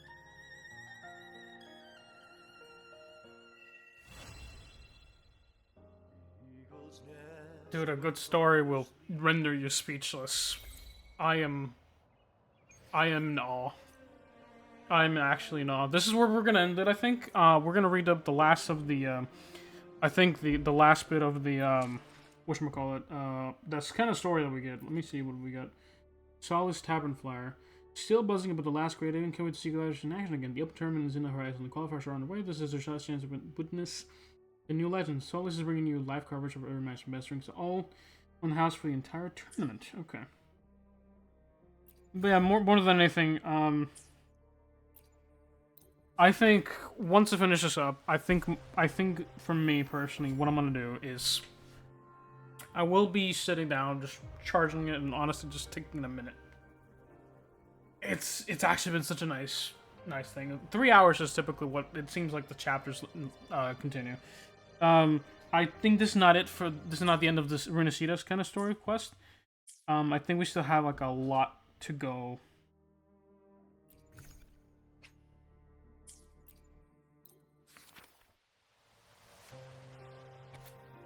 Well, let's see. The world is collapsing. Pages curl as fiction slips away from reality. Fleurdelys stands silent upon the still waters, bending to retrieve an unfamiliar object from the depths. It is a gem. Originally from Marguna, this gem passed through many hands before reaching Septimont, brought here by a young girl. To avoid drawing attention to the fate the jewelry symbolized, she had gem removed, melting down to the gold to forge it into a gladiator's helmet. The gem's natural cerulean hue has been tainted a deep blue and bears a mark of tidal blight. Deep within the crystal depths, the silhouettes of fish strip slowly before the scripts burn and fade into bloom. Fleurdelys takes the gem from Mia's helmet. Afterglow. The sword that had accompanied Mia in countless battles pierces her chest. The pain and bloodlust overwhelm her. Her grip on the sword falters, and she stumbles on the edge of the cliff in the Veil of Glory. She glances back at Septimont, the place that had given her both joy and suffering. It had won her heart and broken it in equal measures. The ancient city stood ablaze beneath the fiery sunset. Its reflection in Mia's eyes as vivid as when she first crossed the sea with her family and set foot on this land. How beautiful. That was her last thought as she fell into the sea. Mia sacrifices her life and plunges into the sea. Absolutely fucking beautiful. We're still kind of in the midst, and I'm actually gonna see how much time I got, because 4 hours. Depths of Evolution, I still can't really do this one. Technical Synchronization, I can't really do this one. I still have time for the rest of these ones. I have 12 hours. And this one as well. The rest of this I'm kind of cooked for. I wanted to do this one as well, but I really could not get around it. Because again, I gotta charge up my phone, and then I gotta let this thing fucking just charge. I do have access to this one though, Matrix Reform. But we'll settle that for another time. Thank you guys for joining me in this quest of just absolutely glorious, like journey. Thank you all. Have a wonderful day. Stay solid. And see you soon. Again, this is part 9. Thank you for joining me. We're going to be continuing it soon, because I don't have too much time. I got 12 hours left. I actually got to charge my phone, though, so see you guys later. Have a good one. Stay solid, and bye-bye. Oh, there we go.